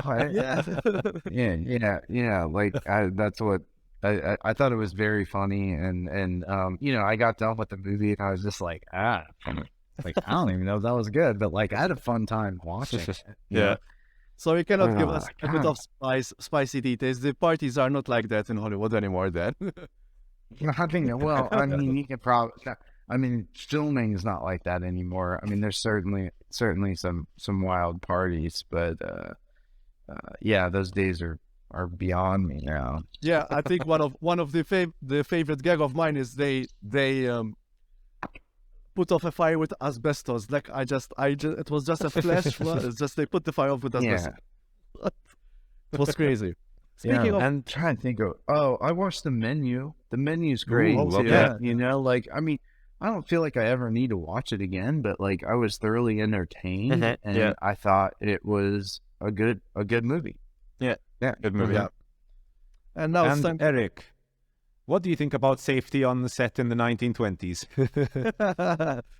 Oh man, I mean, you know, I honestly, I mean, because you hear about these, you guys are probably unaware, but they're like legendary stuntman stories about the 80s and like the 70s and 80s, like the amount of fucking cocaine they would do when they on set. And I was like, you know, and these guys, they don't do it now, but they would tell you stories about what they would do. And I'd be like, you did cocaine? Like, I'm like, didn't anybody know? And he's like, well, the director gave it to me. Like, they're like, literally everybody was doing it. Like, it's not like all day, every day, but like the grips would come and they were the ones that would bring it. And the director would buy it off him. It'd be in his trailer and they would go and they would do it. And like, it's not like you're worried about getting caught doing it. Like, and somebody had to do like some big, like crazy car crash or whatever. They just like go and like bang down the line and just throttle it. And,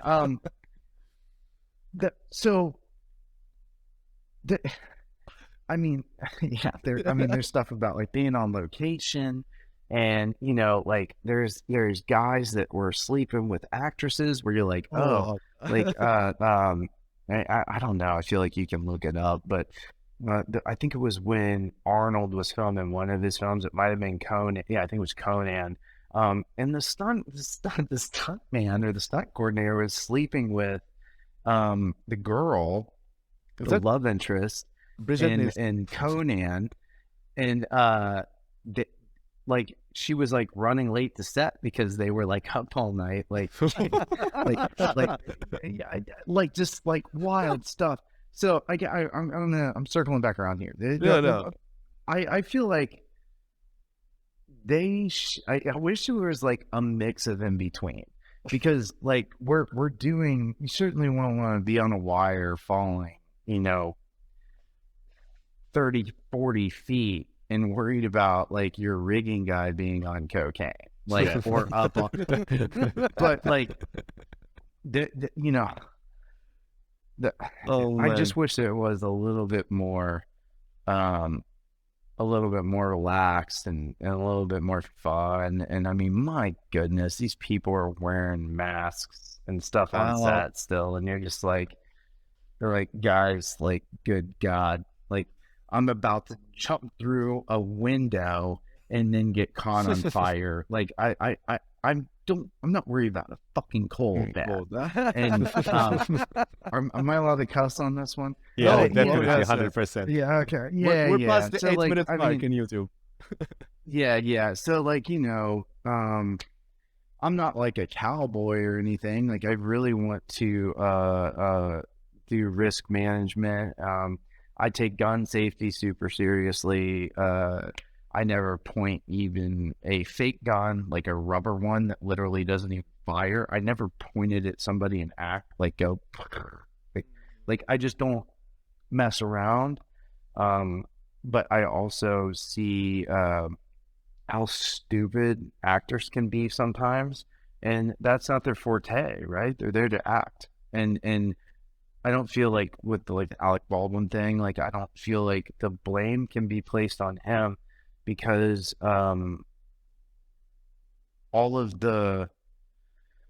he may have to run through a building on fire, right? Okay. What if he gets caught on fire? Whose fault's that? Is it Also- mine?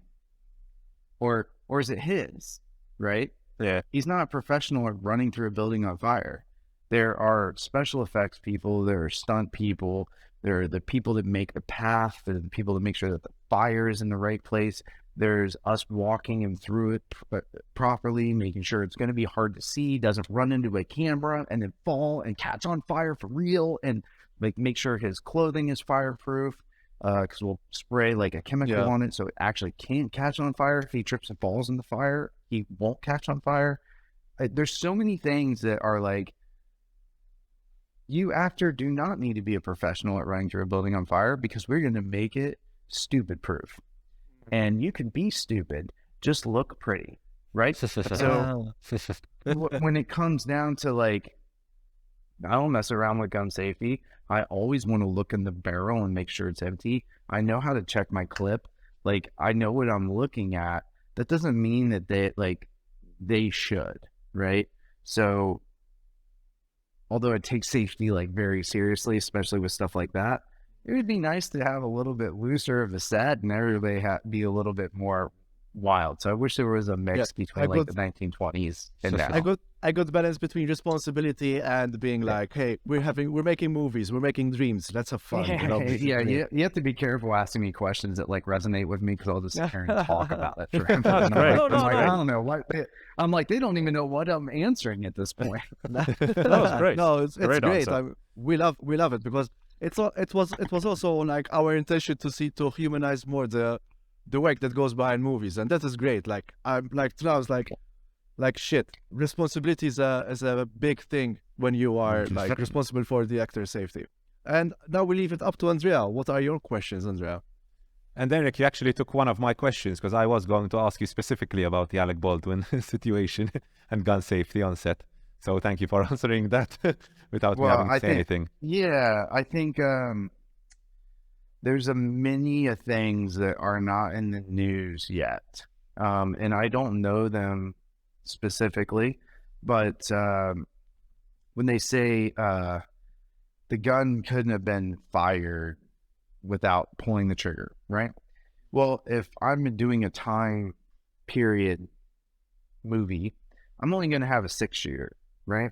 Yeah. And if you recall, like when you hold down the trigger and go like with the trigger, with the pulling back, instead of pulling back the hammer, when you hit the hammer, it'll fire as long as you are holding the trigger, right? Yeah. Well, for example, what if you said, point it at the camera? All right, go like this, go like this. Okay, I want it to be aimed right there. That's what they were telling him to do, because they're behind the camera looking in the camera, the director and her. Yeah, right? yeah. Pointing here. Nope, no. Right there. No. Oh, that looks, no. Yeah, point it right there. And he's like, okay, they're giving him a mark. And then you're going to pull back the trigger. Okay, he doesn't do it, clicks it, right? Doesn't click it. What if he goes, so like that? Yeah, that's good. And then just lets off of it. Okay. What happens? Bang. Damn. So you don't, he goes, I never pulled the trigger. So like if he lets go of the hammer, but never has his finger on the trigger, it'll fire. Still fires. Oh, damn. So but I'm speculating. I want to make that very, very clear. Okay. That everybody who's on the news that thinks that they know what they're talking about doesn't know what the fuck they're talking about. And the last person that is supposed to look and check that gun is an actor. The last person. It should go through about 3 or 4 other people that have cleared it before it gets handed to him. Should he have looked at it? Yes. Yes. Okay. He absolutely should. Yeah. The plausibility of live, real firing bullets coming onto the set are not even in the realm of possibility. Like, that is not something that should ever even show up. And it's just completely like implausible that would be there. Now, I would want to know if a blank was in it, so that means that gun goes bad, right? Like, and we don't want to scare everybody. But that literally should have never happened, and it wasn't even in like the realm of possibilities of happening. So I'm very conflicted about. So it's somebody's fault for sure, and it's the armor's fault first. It's this first AD's fault second. Which, fun fact, he was the first AD on Castle Falls with me and Okay. Scott Adkins. Wow. Okay. So I've worked with David Hall before.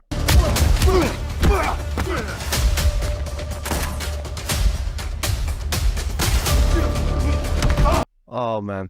Okay. Okay. And I gotta say that movie was one of the most unsafe movies I've ever seen in my life. Ooh, okay. Okay. Yeah, it was crazy. I was like, this is very unsafe place. But I'm fine. I'm just, in general, it was unsafe. We were working in a building that was condemned and they were about to demolish. And it's just like, there's steps that you go through to make sure that's okay for the crew to be in. They did none of them. So it was wild stuff, but that is the guy. Oh man. Okay. Yeah. So, Eric, there was a lot of talk about budgetary restrictions and issues with budget on the set as well, which might have been a cause to the whole issue taking place. Have you ever had, obviously don't go into specifics, but have you ever had any experience with like issues with budget, making it unsafe for you and for actors? Yeah, I mean, just like Castle Falls, like for example, like you're like, oh God, we're like shooting guns. But no, that was all fine. You know, it had nothing to do with that. But we were in a building that was in Alabama that was set to be demolished. You can get a great look at it. Like it's like that. The whole movie is about a building that is about to be demolished. However, when you are like, there's like staircases that like go like this, right?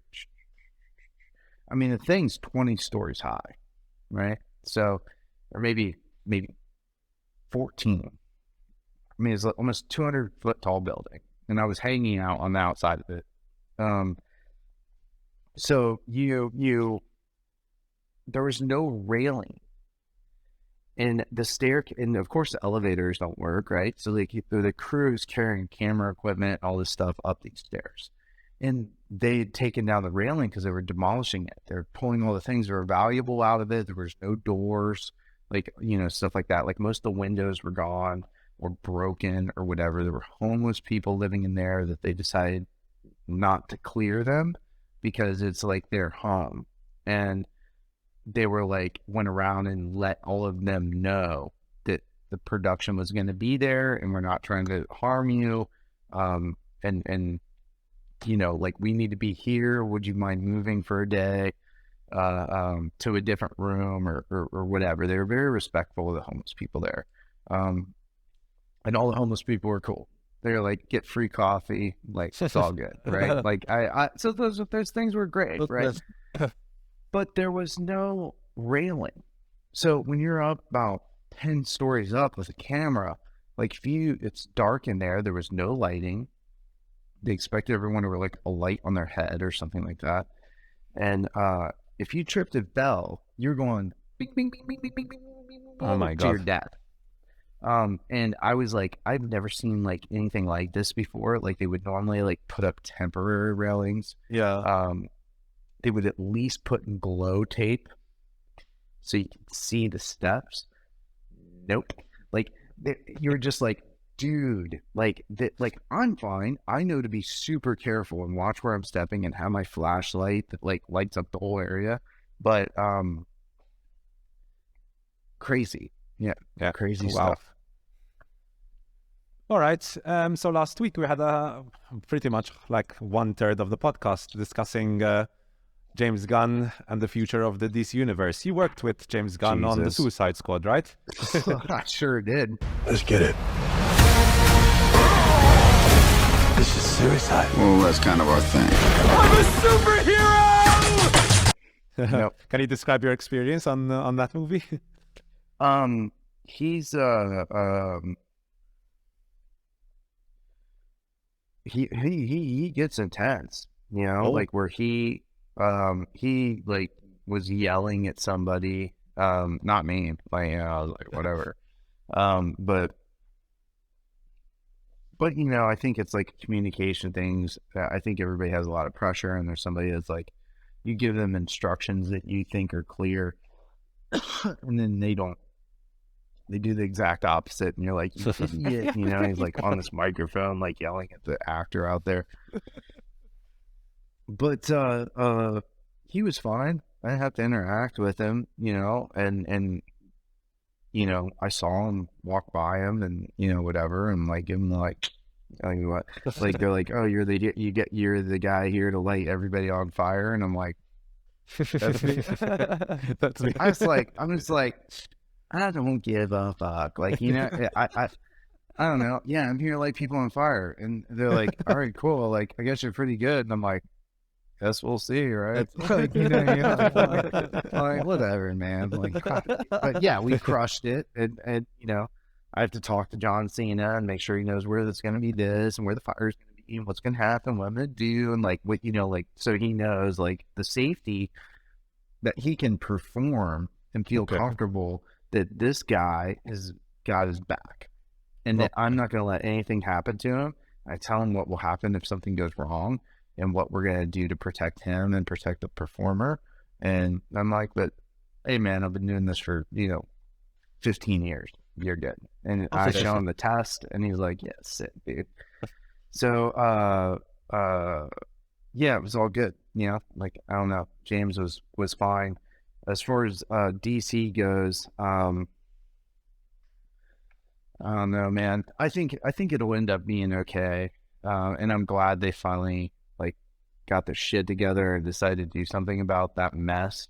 But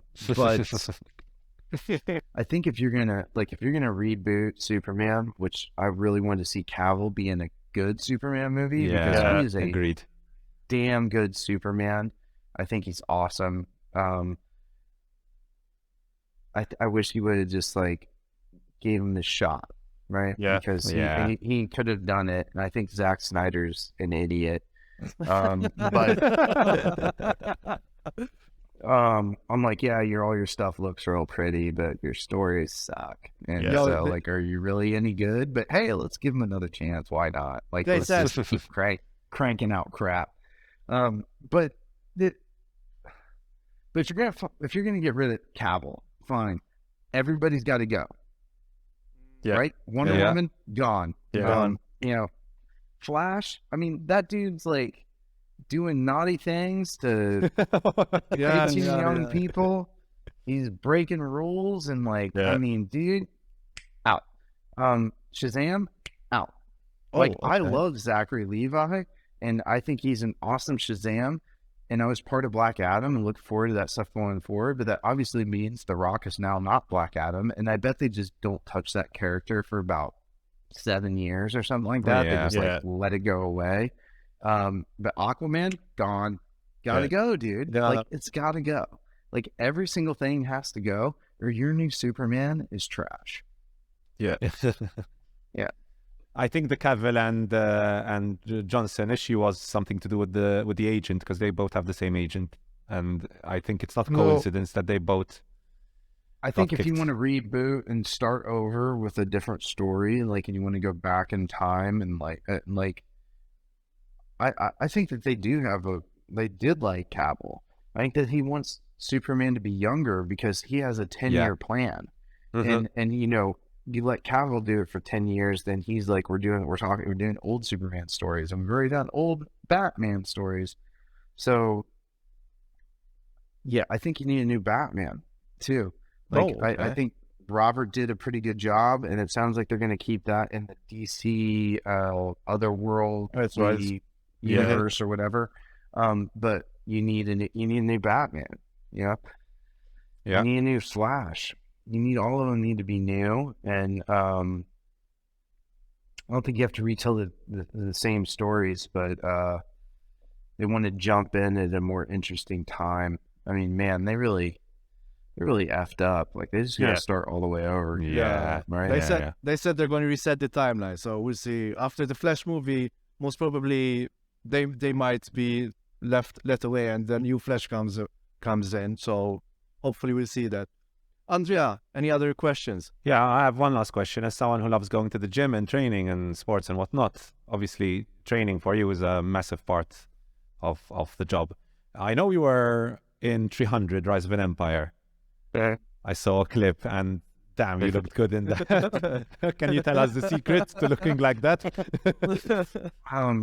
Yeah, it's I mean, like I work out like essentially almost as much as I did when I was doing that, right? But like I don't look any like as good, and it's 100% like calorie deficit, and no sugar. So like it basically you don't eat any sugar at all, and you'll drop weight like crazy. Like I would only drink black coffee.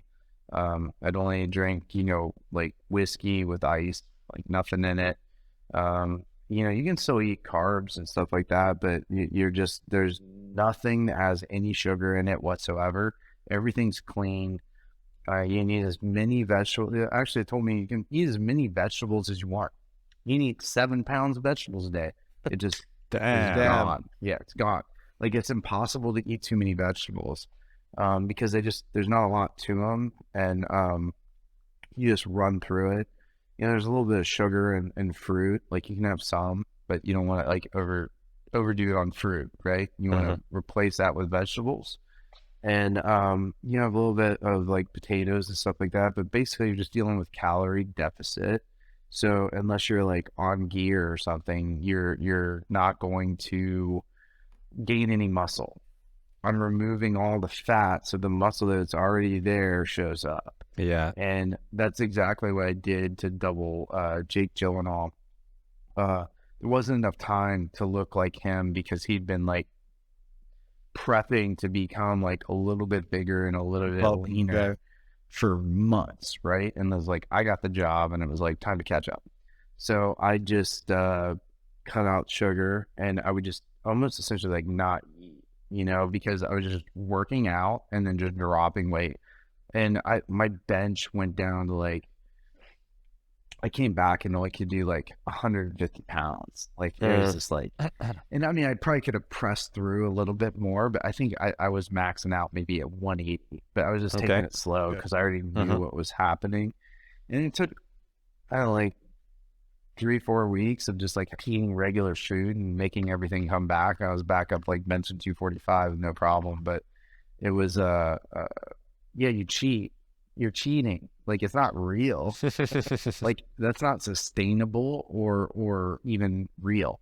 Like unless you're doing drugs, it's not realistic. So like I faked it for 2 months. Awesome. Okay, Franco. Okay, so the last few questions, some of them you answered them already. Like you said that you plan to direct. That's your main aim. And then I was going to ask tips and tricks to beginning action filmmakers. For sure, I know that you're on your top of the list. Directors out there, listen to your stunt coordinator. Full stop. Don't be hard-headed. That's one of the main things that I've learned, especially. What other tips and tricks do you suggest? Or like... what you mean just for filmmakers in general? Like for example, you mentioned how you were just a small boy in Ohio and you said, you know what, I'm going to be a stunt coordinator. I want to be a stuntman. What was that motivated you? What do people need to keep in mind to stay motivated? And stay like, okay, I'm going to do this. Well, I mean, I think kind of for any occupation, like whether you want to start a podcast or whether you want to do this or do that, you just have to want to do that more than you care about being poor, right? Like you need to sacrifice something to kind of like get what you want or get where you want to be, and that can go for literally anything. Like anything worth having takes some sort of sacrifice and work, or else it wouldn't be worth having. Like the stuff for free is like usually pretty meaningless. Even like you're like, oh, but love is free, right? Yeah, but is it? Like, it's not really. I mean, it doesn't necessarily need to cost money, but there's effort and work involved in like sustainable like love. So that goes for everything. Anything worth having takes effort and dedication and hard work, and that's why it's worth having. Awesome. That's Preach. facts. So I think that is it, right, Andrea? Would you like to do the concluding remark? Definitely, Eric. Thank you so much for being on the show. And one last thing I wanted to tell you was thank you for being a part of all these shows, movies, even video games. I know you were on Arkham City. You did the motion work, some of the motion work on that. So thank you so much for being a part of all this stuff that has definitely defined my life, and I know it has defined Franco and Joe's life as well. So we'd really like to thank you for taking the time and being a part of all these shows that we grew up with and have loved so much. I personally, one of my all-time favorite series is Daredevil and The Punisher. So your work on those was priceless. So yeah, thanks you so much for your work on those shows, and thank you for being on our show as well. Yeah, definitely. Yeah, thank you for having me. You know, doing any of this stuff, at least for me, is always just a privilege. And I'm happy to be part of it. Like I'm a nerd as much as anybody else. And when I get the opportunity to touch something like Punisher or whatever, I'm just giving everything I got to make it as good as I can, and because I'm a fan of those things. So I think sometimes the problem with some of these people that become in charge is they are not fans. They're doing the opportunity because it's a good job, and you would come at it with like Star Wars or something like that with a different perspective if you're truly a fan and you didn't just watch the movies to like do research. But I'm a big fan of it as well. So it's not like doing this or doing one of those things makes me feel like I'm like owed something or whatever. I'm like, hey man, like, thanks for saying that, but like I just got lucky to even get the call and be able to be a small part of it, you know. That's great. Love it. Oh yeah. Thank Thanks you, guys. I appreciate you having me on. Okay. It has been a pleasure. I hope to get to work with you as well, because that's my dream as well. Become a director. Maybe not action should be. I love next. it. I'd have you. Yeah, very good, man. I'd have you on my team. Heck yeah. Okay. Hopefully one day. Okay. Cheers, Eric. Thank you so much. All right, man. cheers, guys. Thanks, Eric.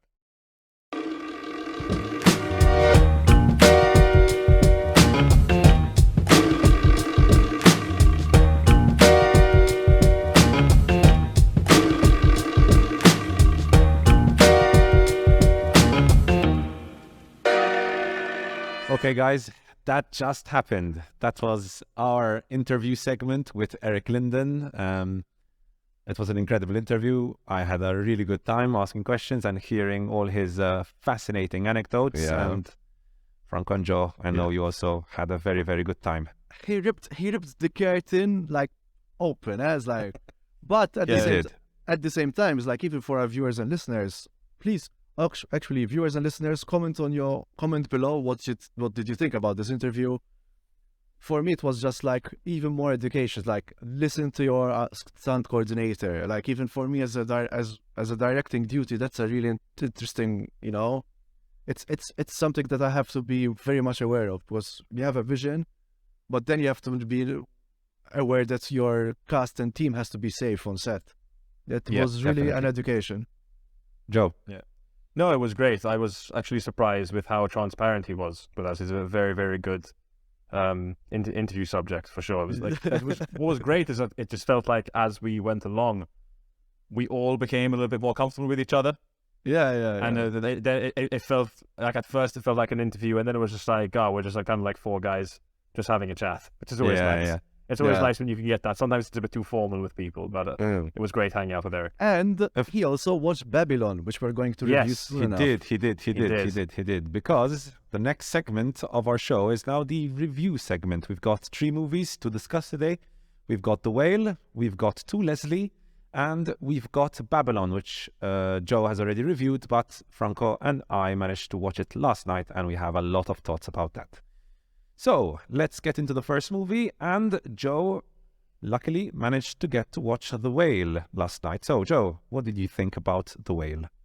So, The Whale, for those that don't know, is the new film from Darren Aronofsky, and it's about a reclusive, morbidly obese English teacher attempts to reconnect with his estranged teenage daughter.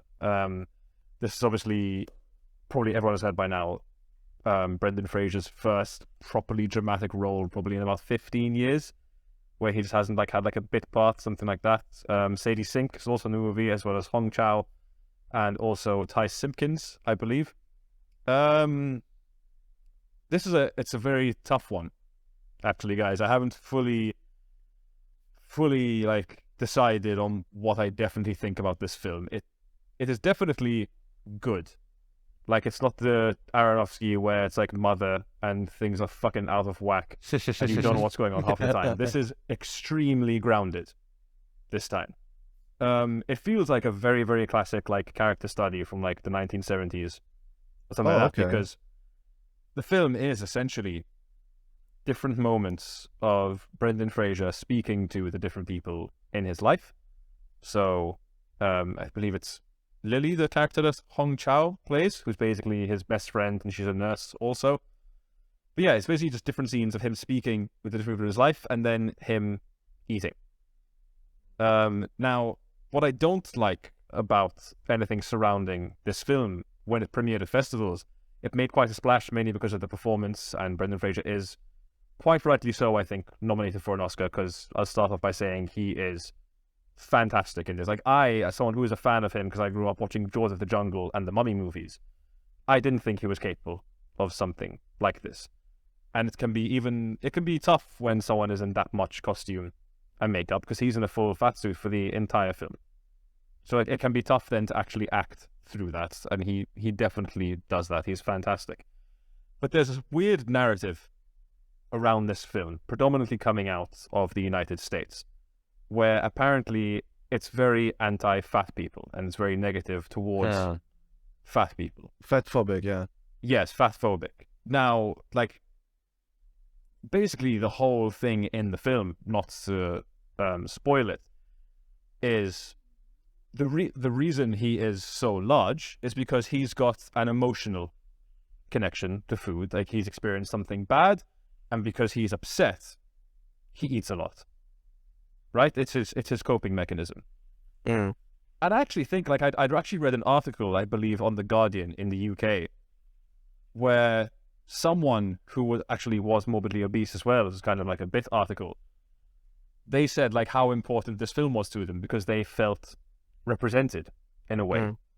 Because it's tough now in the society where we try and go you should be happy, no matter what shape and size that you are. But this film doesn't, it really doesn't kind of shy away from showing, because the character of Charlie in the film, played by Brendan Fraser, is extremely positive outwardly, about his daughter and about his friends and about the students that he teaches.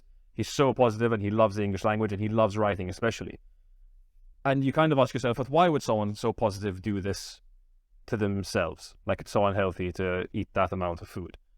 And it's because I don't think as a society, especially in the Western world, we kind of accept that being morbidly obese is a form of mental illness.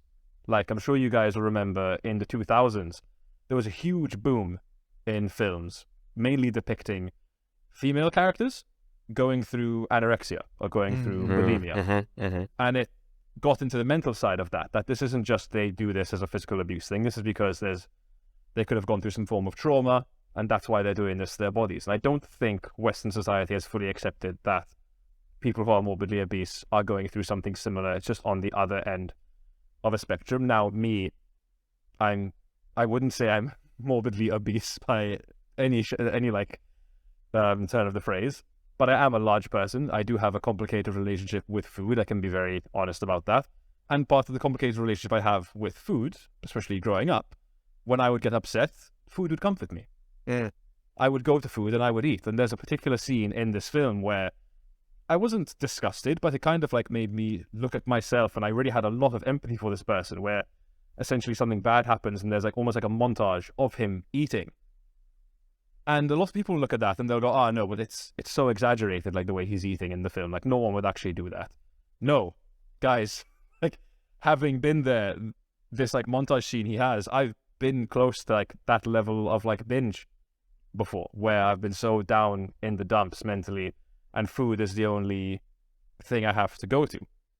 So that's a message which I think is really important about this film. What I think is complicated about the film is some of the performances I don't like. Sadie Sink, I think, is a bit miscast, and I don't really know what her character is doing, to speak more on the film side. Okay. Her character is kind of a weird one. Ty Simpkins as well, like he's fine, but again, don't really know what his character is doing. Hong Chow, on the other hand, fucking brilliant. So good. She's phenomenal in this film. She's nominated as well, right? Yes, and she should be. She's fantastic in this film. In fact, I actually wanted one more scene in particular from her character, which I felt her character needed just to get that little bit more, but she's fantastic. But the only thing, I reviewed this on my letterbox, I said, it's a good film that doesn't shy away from anything uncomfortable, but then it doesn't quite stick its landing. Like, I don't really know what it is trying to say fully, especially because it's ending. I mean, I can say my opinion on the ending without spoiling it, but I thought the ending was imaginary. It wasn't a real thing, but that's just how I felt. But yeah, I definitely recommend people to go and watch it, and I think if you come out of this film and you go, this film hates fat people, I think you're a fucking idiot that actually has no sympathy for fat people. I just think you don't. I think if you go into this film and you're like, this movie hates fat people, you've got no sympathy for fat people and no sympathy for people suffering from poor mental health. Sorry, I was gonna say you're a Zack Snyder, basically. Zack Snyder, no, please come on the show. Yeah, we interview idiots too. It's fine. We are idiots. Yes, we're definitely three idiots. But yeah, I definitely recommend to you two to go and watch it. Fair warning, it is very feel bad cinema.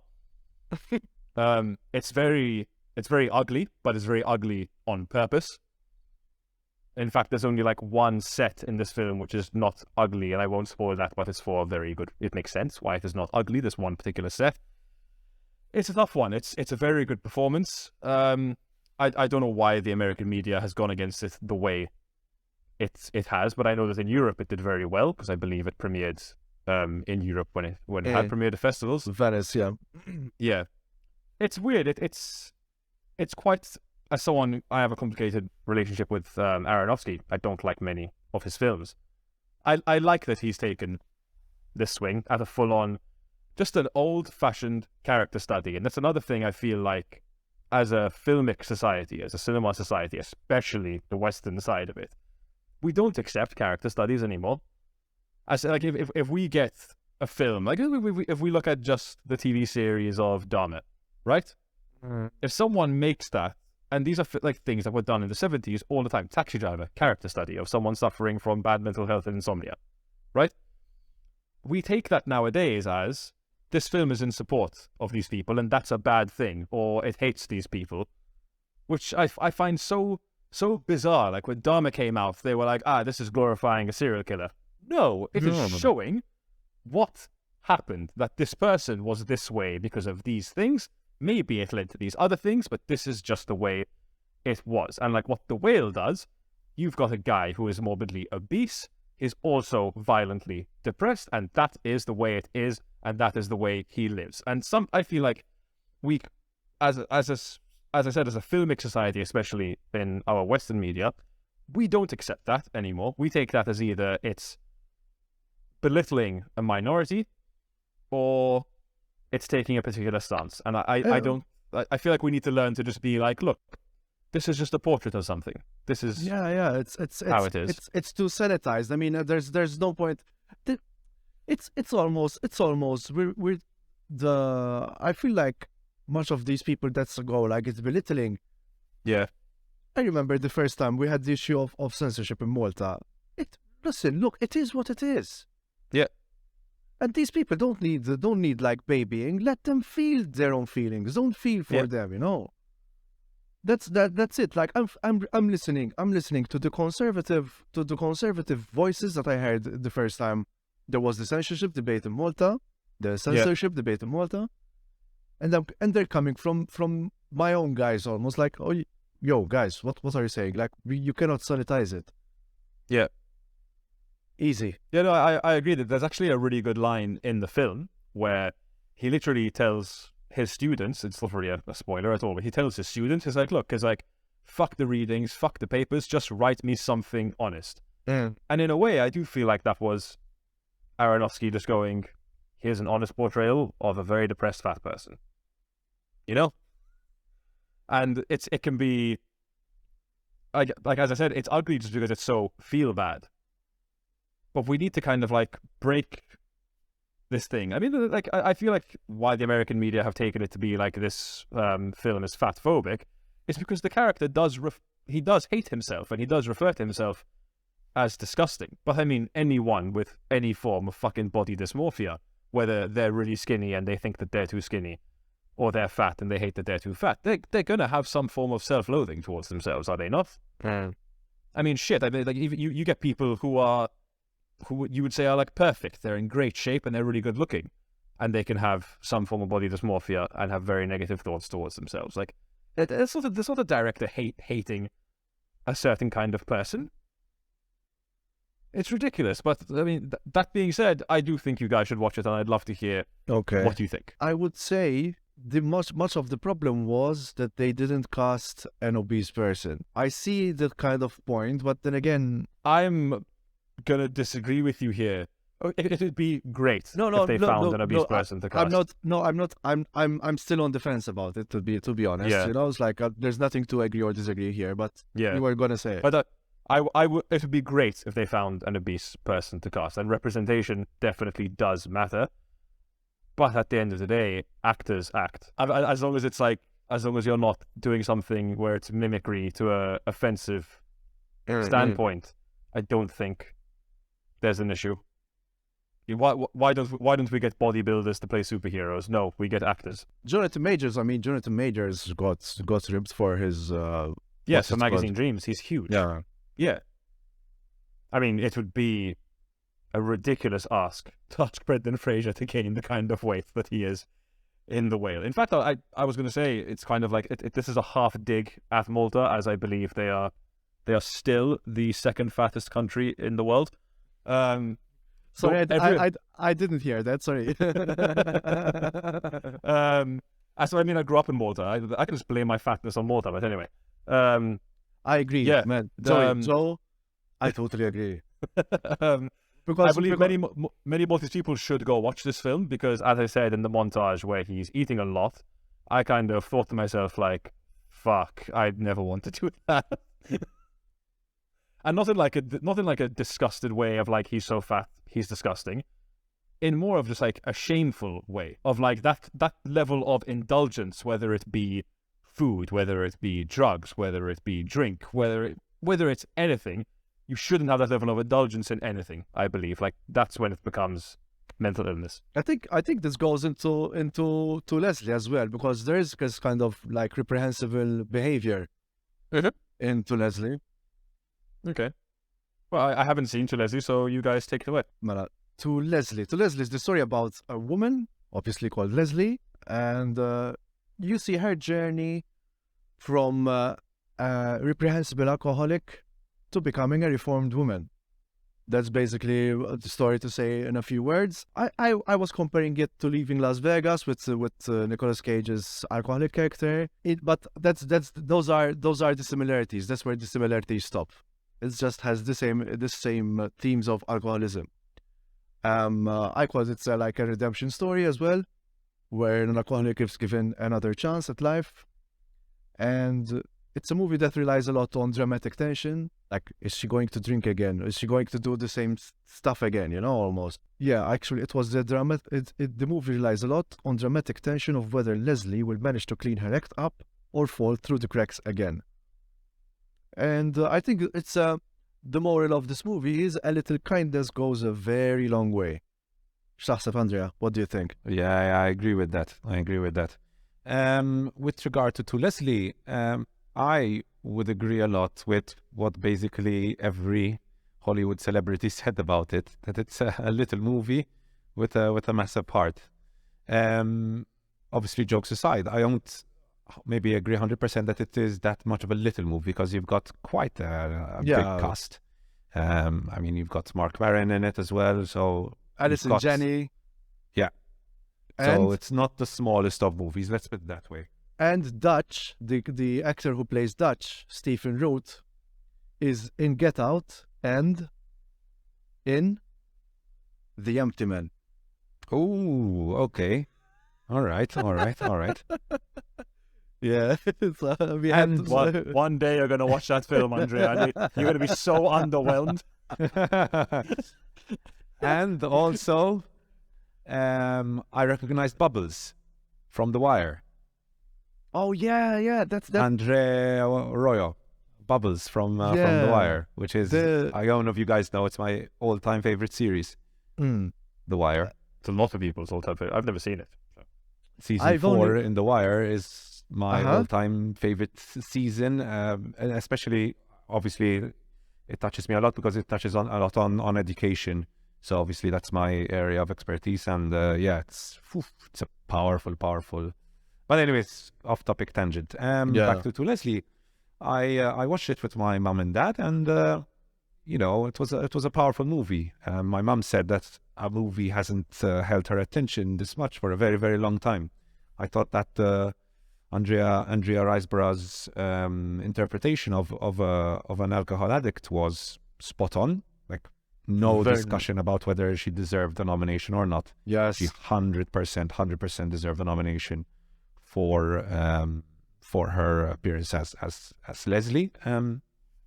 I think the storyline worked for the most part. I think her quick rise and fall, and then seeing her rise again, was beautifully portrayed. Actually, does a movie like this have to have that kind of ending? Franco, what do you think? Without spoiling. No, she deserves it. She deserved it. No. And the emotions in the final scenes were like so. Yes, definitely. She deserves that, and I think that means that's genuinely she's starting a new chapter in her life now. Yeah, and she has this person's blessings to go, but even the last confrontation was, I think I found it natural, where you have to have this really honest confrontation with the people you hate in life, almost, especially when they're the ones closest to you. And yeah. I also wanted to say that I really love the lighting in this movie, the cinematography, the way even it's like Americana A1, the country, it's country state, basically. Where was it? Jacksonville, they said, right? Jacksonville, America. But it has such a sense of place as well, doesn't it? Yes. Even I think overall, as a movie, I really find it hard to criticize a movie like The Leslie, as in it achieves what it wants to do, as in it's not a super ambitious movie trying to touch on like 10 different themes. No, it's one simple story, quick rise, quick fall, and then the rise again. And you see her go through all the difficulties of alcoholism and so on, which I think were tackled superbly in this movie. Much of the movie falls on Andrea Riseborough's shoulders. Yeah, for sure. Definitely, 100%. Without a good performance from her, this movie would definitely fail. So thankfully, she gives a very good performance. And Mark Maron was very sweet in this movie. Yes, he was. He was. Have you ever watched his podcast? I love his podcast.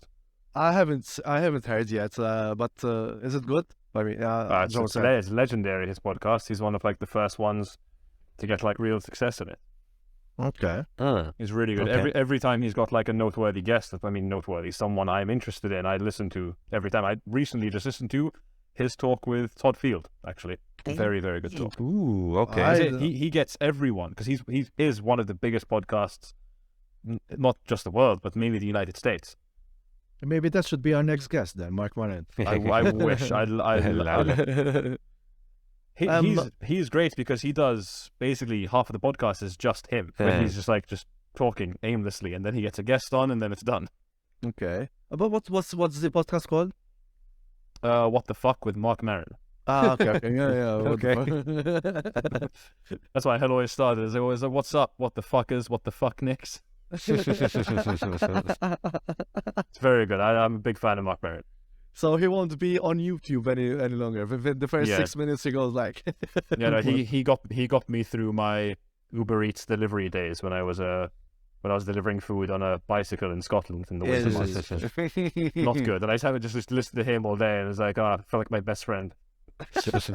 True that. I hope we are best friends. I hope we are best friends to our viewers and listeners too. And comment on what you think about The Whale or To Leslie. This is just Franco trying to have friends, by the way. Yeah.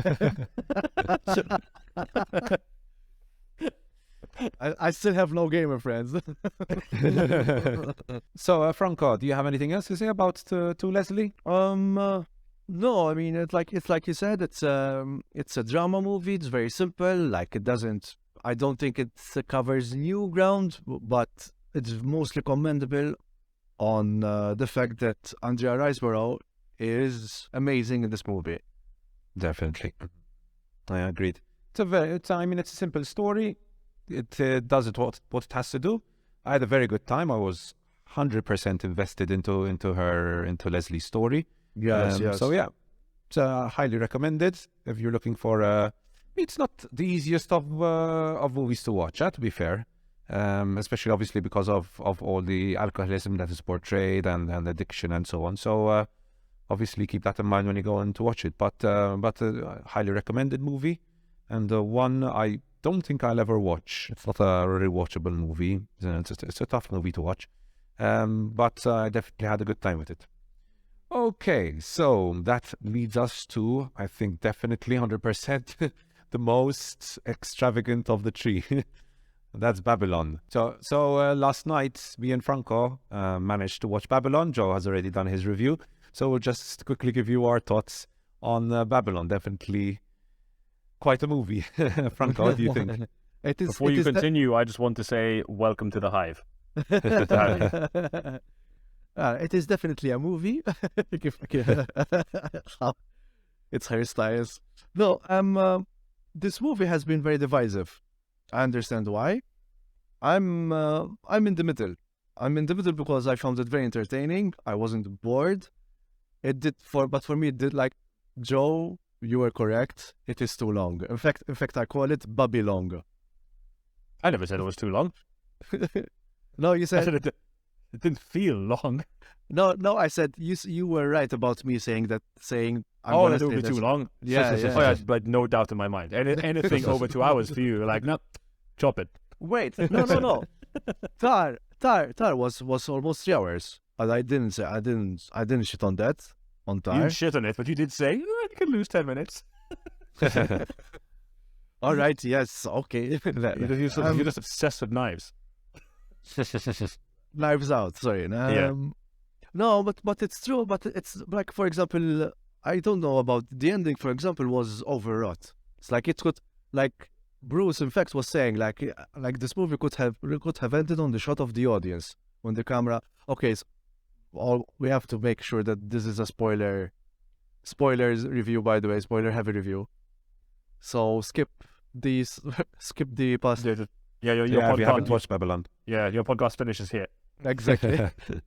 But you know how the ending, the camera moves up and there's a top shot of the audience. Like it could have ended there, you know. And disagree? No, listen. Okay, this is what I wrote on my friend journal. Good stuff, music. Definitely, I was stepping my feet along with the soundtrack. Production design, editing.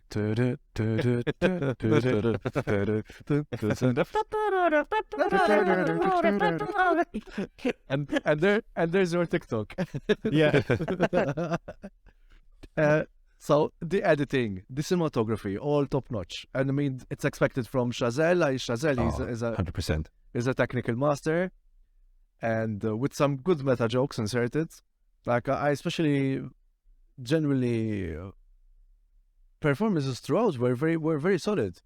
Brad Pitt. What's the name of Manny Torres, the actor? Of who? The actor who plays Manny Torres. Diego Calva. Diego Calva. That's- I said he has a bit of Javier Bardem in him. Yes, completely. And then the bad stuff, what I said, it is overindulgent, heavy-handed, and not quite sure. Again, I'm not quite sure about the ending. I got the gist, but it was very jarring. The comparison I would make is Cinema Paradiso. Cinema Paradiso also finishes with a montage. But this one, I'm like, I understand that what it means. Like it's almost like you were inside Manny Torres' imagination, especially with the spoiler alert, especially with when he shows Terminator, Avatar. There was even a clip of Avatar in this movie. It's like, okay, bold, but then again, it's like, it's not. I didn't find it to be as experimental to that extent. In what sense experimental, Franco? Look, it was because the movie was very set in its own place. 20s, 30s, 50s. And all of a sudden they go into the future. They go back as well in that montage because they go back to that first moving image of the guy on the horse. They do this whole thing about movie. Like movie what I took that was it then just starts going like red, green, blue. That's like the primary backbone. colors. Yeah, the backbone of color. For me, that montage was just like, this is the backbone of this crazy fucking thing we have. And isn't it so great that we have it? Like, and it comes all the way from this, and it goes all the way to that, and there's all these tiny things in between, and it's mania. But then you've got the more emotional reaction from Manny, is that he's intrinsically a part of it, and no one can take that away from him. That's why I think he has that reaction to that film where he sits there crying at the end. He was part of the machine that helped create the It's almost like the extension of your life flashing before your eyes. For Manny, it was the life of cinema flashing before his at that moment. So in my case, my interpretation of the montage was, it reminded me of his speech earlier on. I think there was a clip of it as well at the end of Manny talking to Margot Robbie when they were doing coke at the start of the movie. I mean, when weren't they doing coke? That's the question. Where he says like he wants to leave an impact on history and movies. So I think that whole montage was a montage of movies that left an impact, according to Damien Chazelle, for example, that left an impact on history, basically. So, for example, Terminator, Avatar being the big budget movie that it is and how much money it's made and so on. So that was my interpretation personally. I loved the color. The use of the color in that scene was, wow, I got goosebumps. Yeah. So I understand where Franco's coming from. I understand that it could be a little jarring. But then again, have you ever seen Godard and French New Wave cinema, Andrea? Here and there, not so. I wouldn't say I've watched like too many. Because I've seen that's why I've seen this already. But as in, true, I have to admit though, we haven't seen this kind of experimental editing in a mainstream movie as Babylon. Yeah. And again, I would agree. This is taking Bruce's words. He said that it's almost a film critic's wet dream. This movie almost. Yes, it is. Yes, it is. Yes, it is. And yet, critics are the ones that like it the least. True. It's yesterday, it's doing well with audiences, not with critics. Yesterday I checked the Rotten Tomatoes ratings. They're basically the same because they're like 51%, 53%, somewhere on those lines, both the audience and the... So low. But after our discussions yesterday, after the movie with the Prickly Pear speech, I understand more why it's so divisive. As in, I came out loving it. I loving it. Like I told Bruce, I'm between a 4.5 and a 5 for this out of 5 because I loved it that much. But from what's I heard some others say, so for example, James mentioned that he thought there was little to no nuance in this movie, and again, I see where he's coming from, but I disagree. Yeah, I disagree No, with that. because I would agree with James because what it has to say, it's on the surface. I think there's no subtlety in it, especially for example, there's a scene where Margot Robbie basically vomits onto the new high society in the 1930s to literally show her disgust. I mean, granted, it was one of the hilarious movie, almost Monty Python-esque. Yeah. And it's like it is like I said, some of the scenes are quite hilarious. I laughed. Yeah. But then it's very in your face. What you see is what you get. I agree, but then, like, here's my thing. Nuance it's a good thing to have nuance in your film, but we need to take the filmmaker in this case in an echo chamber of himself. In the films that Chazelle has made in the past, if we take Whiplash, we take La La Land in particular, because they're both very concerned with music and stardom, he's never been subtle. He's always been a balls-to-the-wall director. And this is him literally getting an 80 million check from Paramount, and they're going, this is your blank check, go make the film that you really want to make now. And like Eric was telling us, like those guys used to do back in the 80s, his fucking hitting a rail of cocaine and just making a fucking movie, guys. And that's what I like, because like some of my friends who watched it, they're like, oh, like I liked it, but like I felt it was really pretentious. And like for me, this film is anything but pretentious. Anything but nothing. Yeah, it is highly, highly indulgent, but it is also a writer-director working at the fucking apex of his powers. It is Chazelle flexing every muscle he's got. It's like I felt it's almost like a mic drop from Chazelle, this movie, and especially then that ending montage. It's like I'm dropping the mic. Like Chazelle could now, it would be a really ballsy move. I don't think he will, but if he did this and his like I retire from directing, I'd kind of be like, I get it.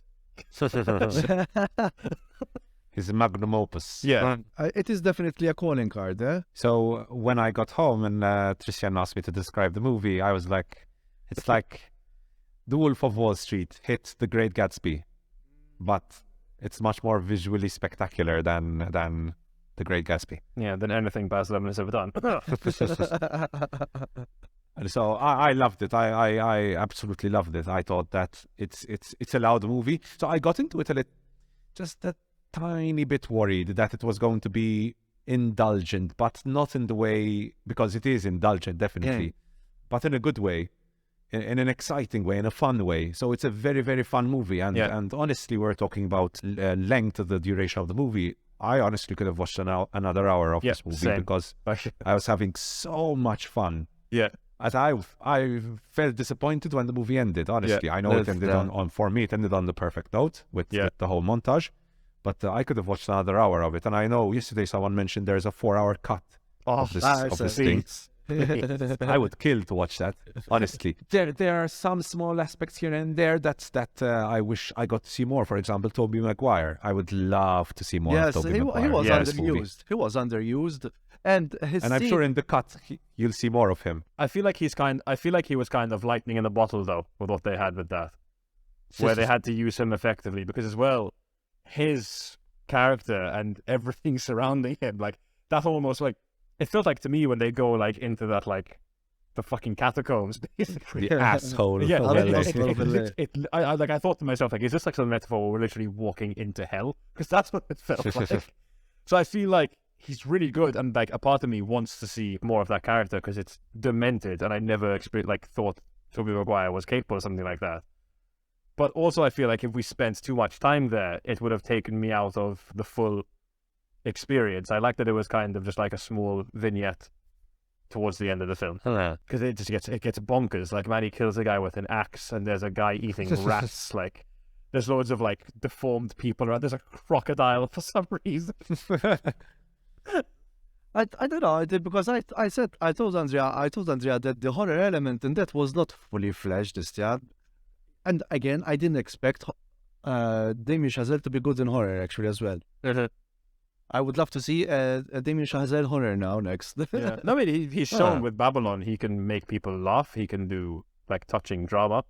He can do bits of horror. He showed with First Man he can do a character study essentially. Yeah.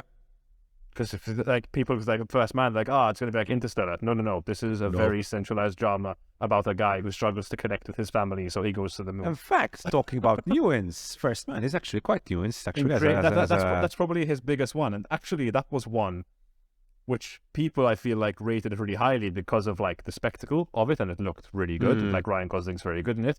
But Ryan Gosling, yeah, exactly. But it's exactly my word. In reality, it is literally a film about a man who couldn't connect with people. Yep. And then goes as far away from people as is humanly possible. I haven't seen it yet, guys. But okay. I mean, spoiler, they go to the moon, Franco. What? No. What? No, it wasn't filmed by Stanley Kubrick after all. No way. Guys, this was something that I wanted to mention in this review, because this was a discussion we had yesterday as well. So the first half of the movie is balls to the walls, non-stop, like 1920s action, and I loved the first half. I personally prefer the first half to the second half of the movie. Oh yeah, same here. Because of how fun and how extravagant the whole thing was. Then we get to the second half of the movie, which is in the 1930s, and everyone's being more snobbish, and everyone's like, oh, we can't have Margot Robbie dancing on in a bar, showing off her boobs and whatnot.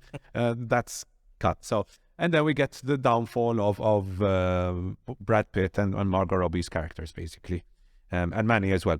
And I after our discussion yesterday, I think Damien Chazelle didn't intend this, but during the second half of the movie, I started to feel almost nostalgic for the 20s. In the sense that I felt almost this perennial sadness came through me as I was watching the movie. I felt this constant need to go back to the 20s. And I don't know if it was intentional or not, but I think it could be the way it affected me also through the phases I'm going through right now as an almost 30-year-old guy. That, I remember back in the day when I used to go party with my friends, and those were the days. And now I'm an old grumpy guy who hates fun. And so it could be it affected me that way because of this phase of life I'm going through right now. But yeah, I don't know if you guys experienced this feeling of nostalgia for the 20s or not in the second half of the movie. No, I think that it was there, but I mean it is mainly reflected through Brad Pitt's character. Yeah. I mean it's like he had no purpose in living. Spoiler alert, I felt that a lot, but I've rather than being nostalgic, because Jesus Christ, I wouldn't want to be in that. I mean, no way. I wouldn't want to be in that party. I wouldn't want to be the victim. At the party, yes, I'd love to be in that party. But I wouldn't want to be the victim. No. I would really want to be on that film set with German Spike Jones, where people were literally dying because they were getting impaled with spears. No, he ran into it. Shut it. He ran into it. I love that. I love that whole part of the film. I just like, this is incredible. Spike Jones is obviously having a ton of fun doing this over the top, German silent movie author. That was one of the peak moments when you see with the butterflies in Illustrator. Yeah, when he gets the light. Yeah, almost how fucking lucky. Yeah, but movie magic. These moments happen. I got the pigeon flying by, Yeah. I was to say, I've actually thought of something. I had thought of it before. It's just come back to my mind about the nuance argument. I'm going to pitch you guys something. And because that's what we have for today. Thank you.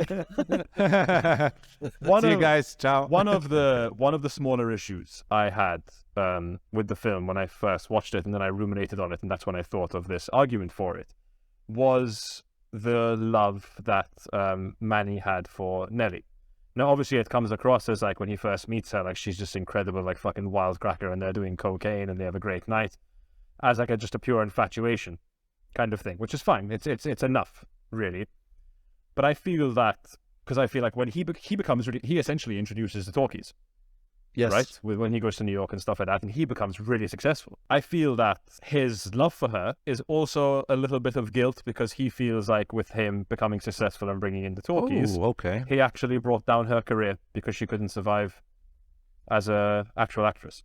No, in fact, even all of his friends, like even the black musician. Please, we have to mention the black musician. Yes, because also Yes, he did a great job. Lee Jun Lee. Sorry, let me find his name. We're playing Sidney Charles.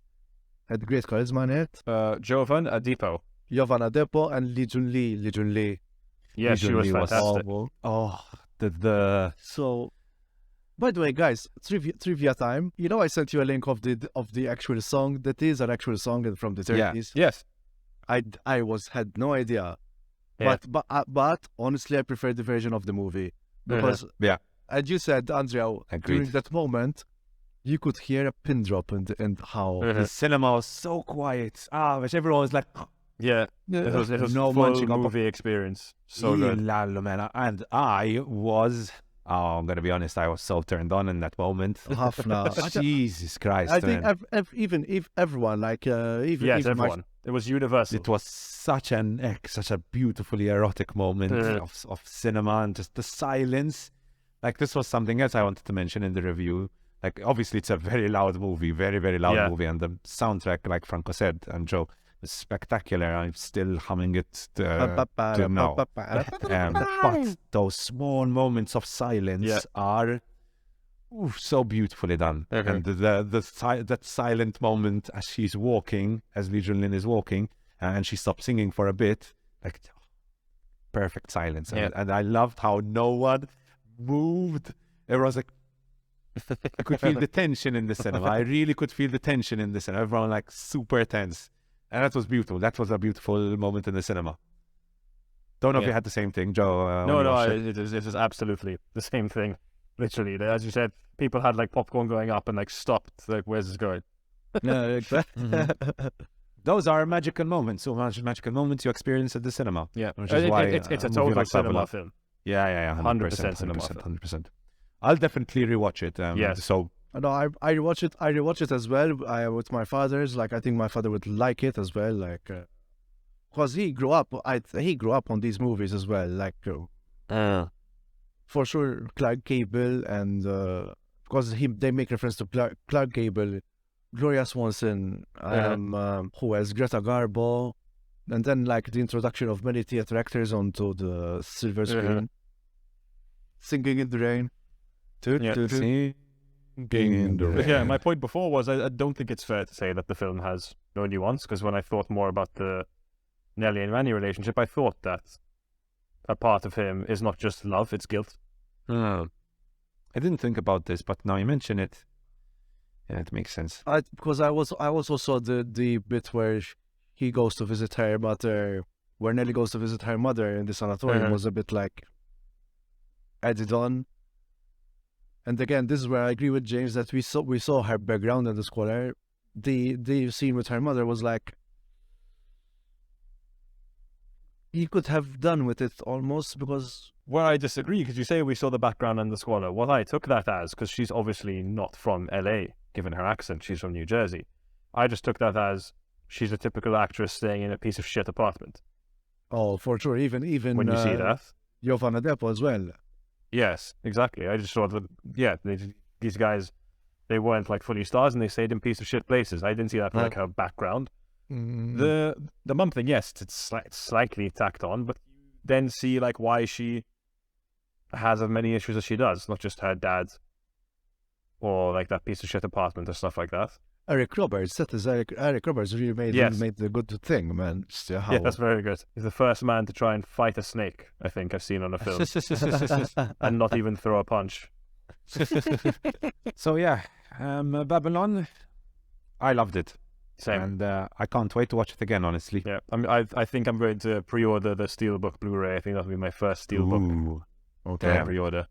I liked it, but for anyone who wants a fun night out, go watch it. I mean, but it was entertaining, but I wouldn't say.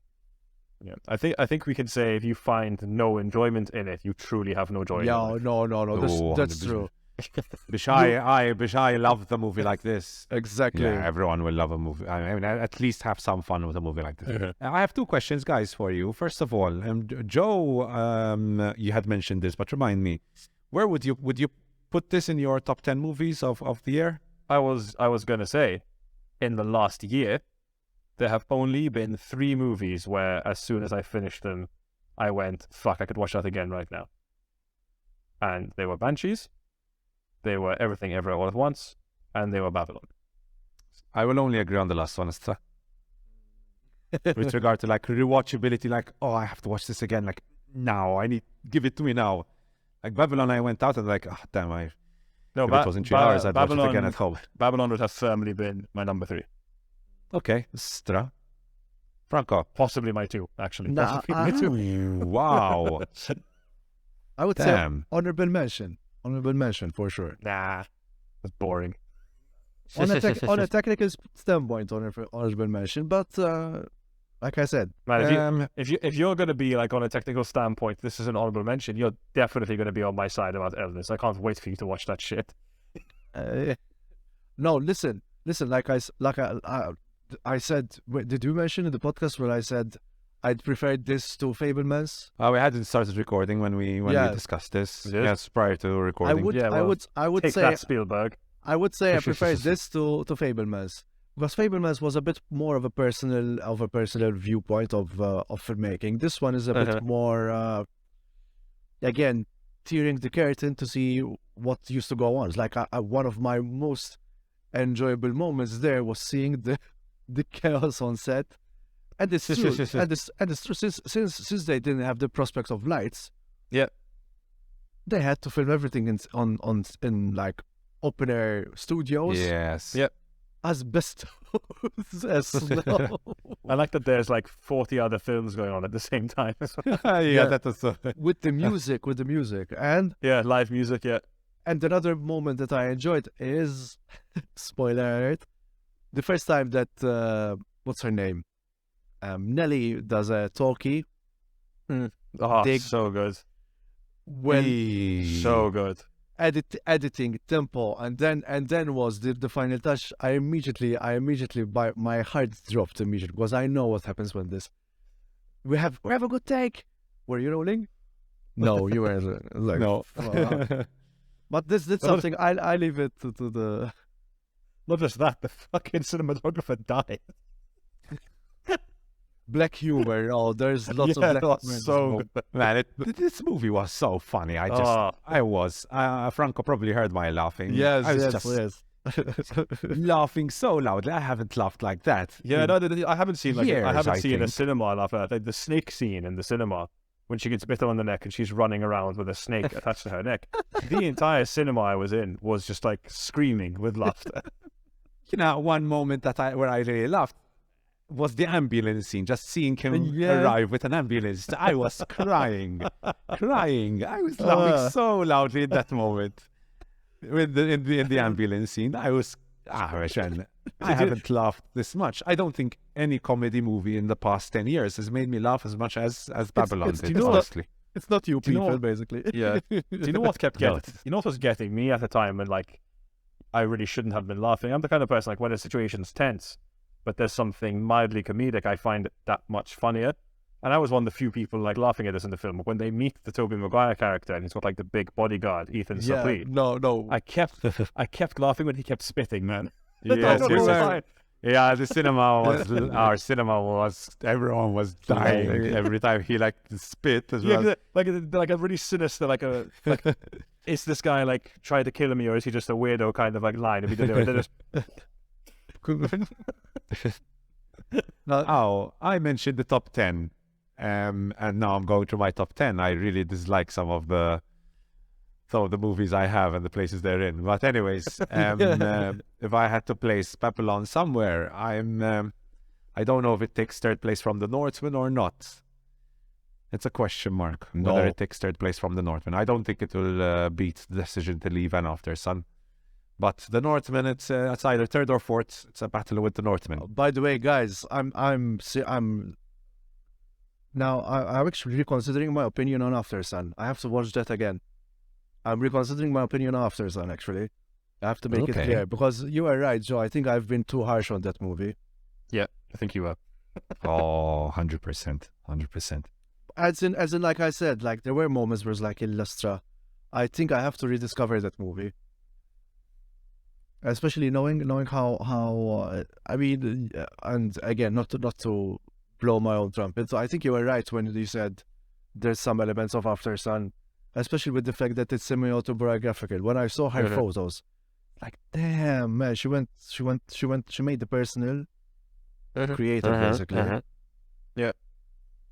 I Anyway. think you need to be in the right mindset, Franco, to watch After Sun. Just calm, sit down, say, I'm going to watch a 2-hour movie, and just let yourself...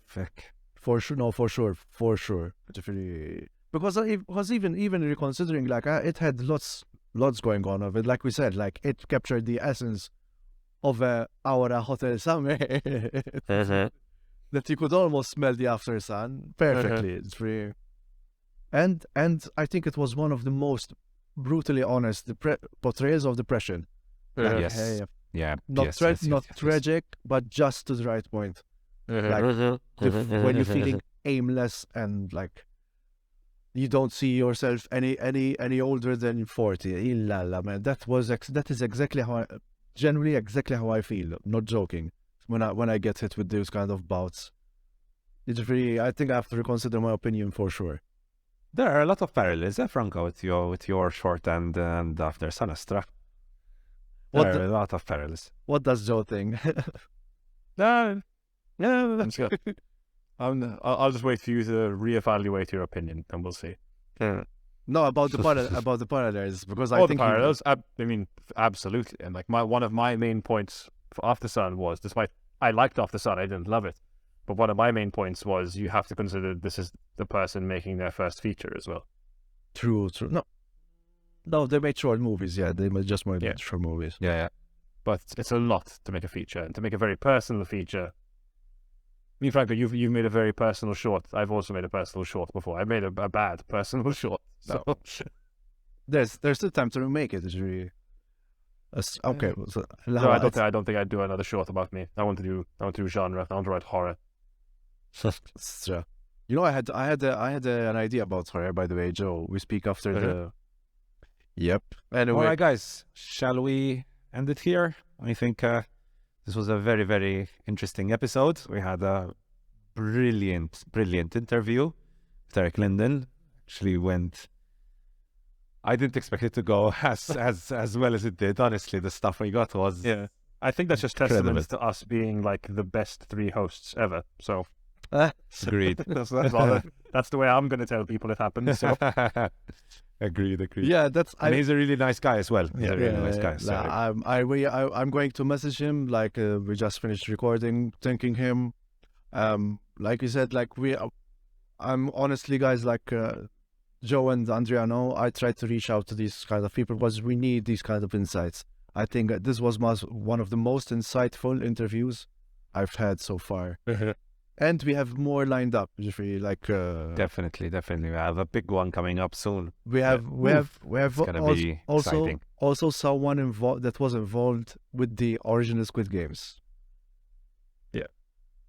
big things All coming, guys. It's all very Big exciting. things coming. All very exciting. Spoiler, All right, guys. it's Martin Scorsese.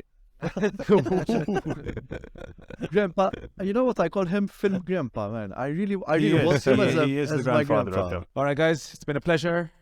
Franco, as always, thank you so much. And thank you for being so persistent and contacting so many people. Finally had our big interview on our 10th episode. So Manifesting. thank you for that, Franco. Awesome. Let's do it. Joe, thank you so much. Been a Pleasure. pleasure as always. Pleasure as always. Thank you, Andrea. And Thank you, Andrea, for starting this in the beginning, actually. Yeah, shout It's out been to fun, Andrea it's been for fun. somehow bringing us together. It's been fun. Let's keep it going, Always guys. looking forward to stuff. Yes. To I'm episode- always To episode 100. Yeah. to episode 100. So, guys, let us know.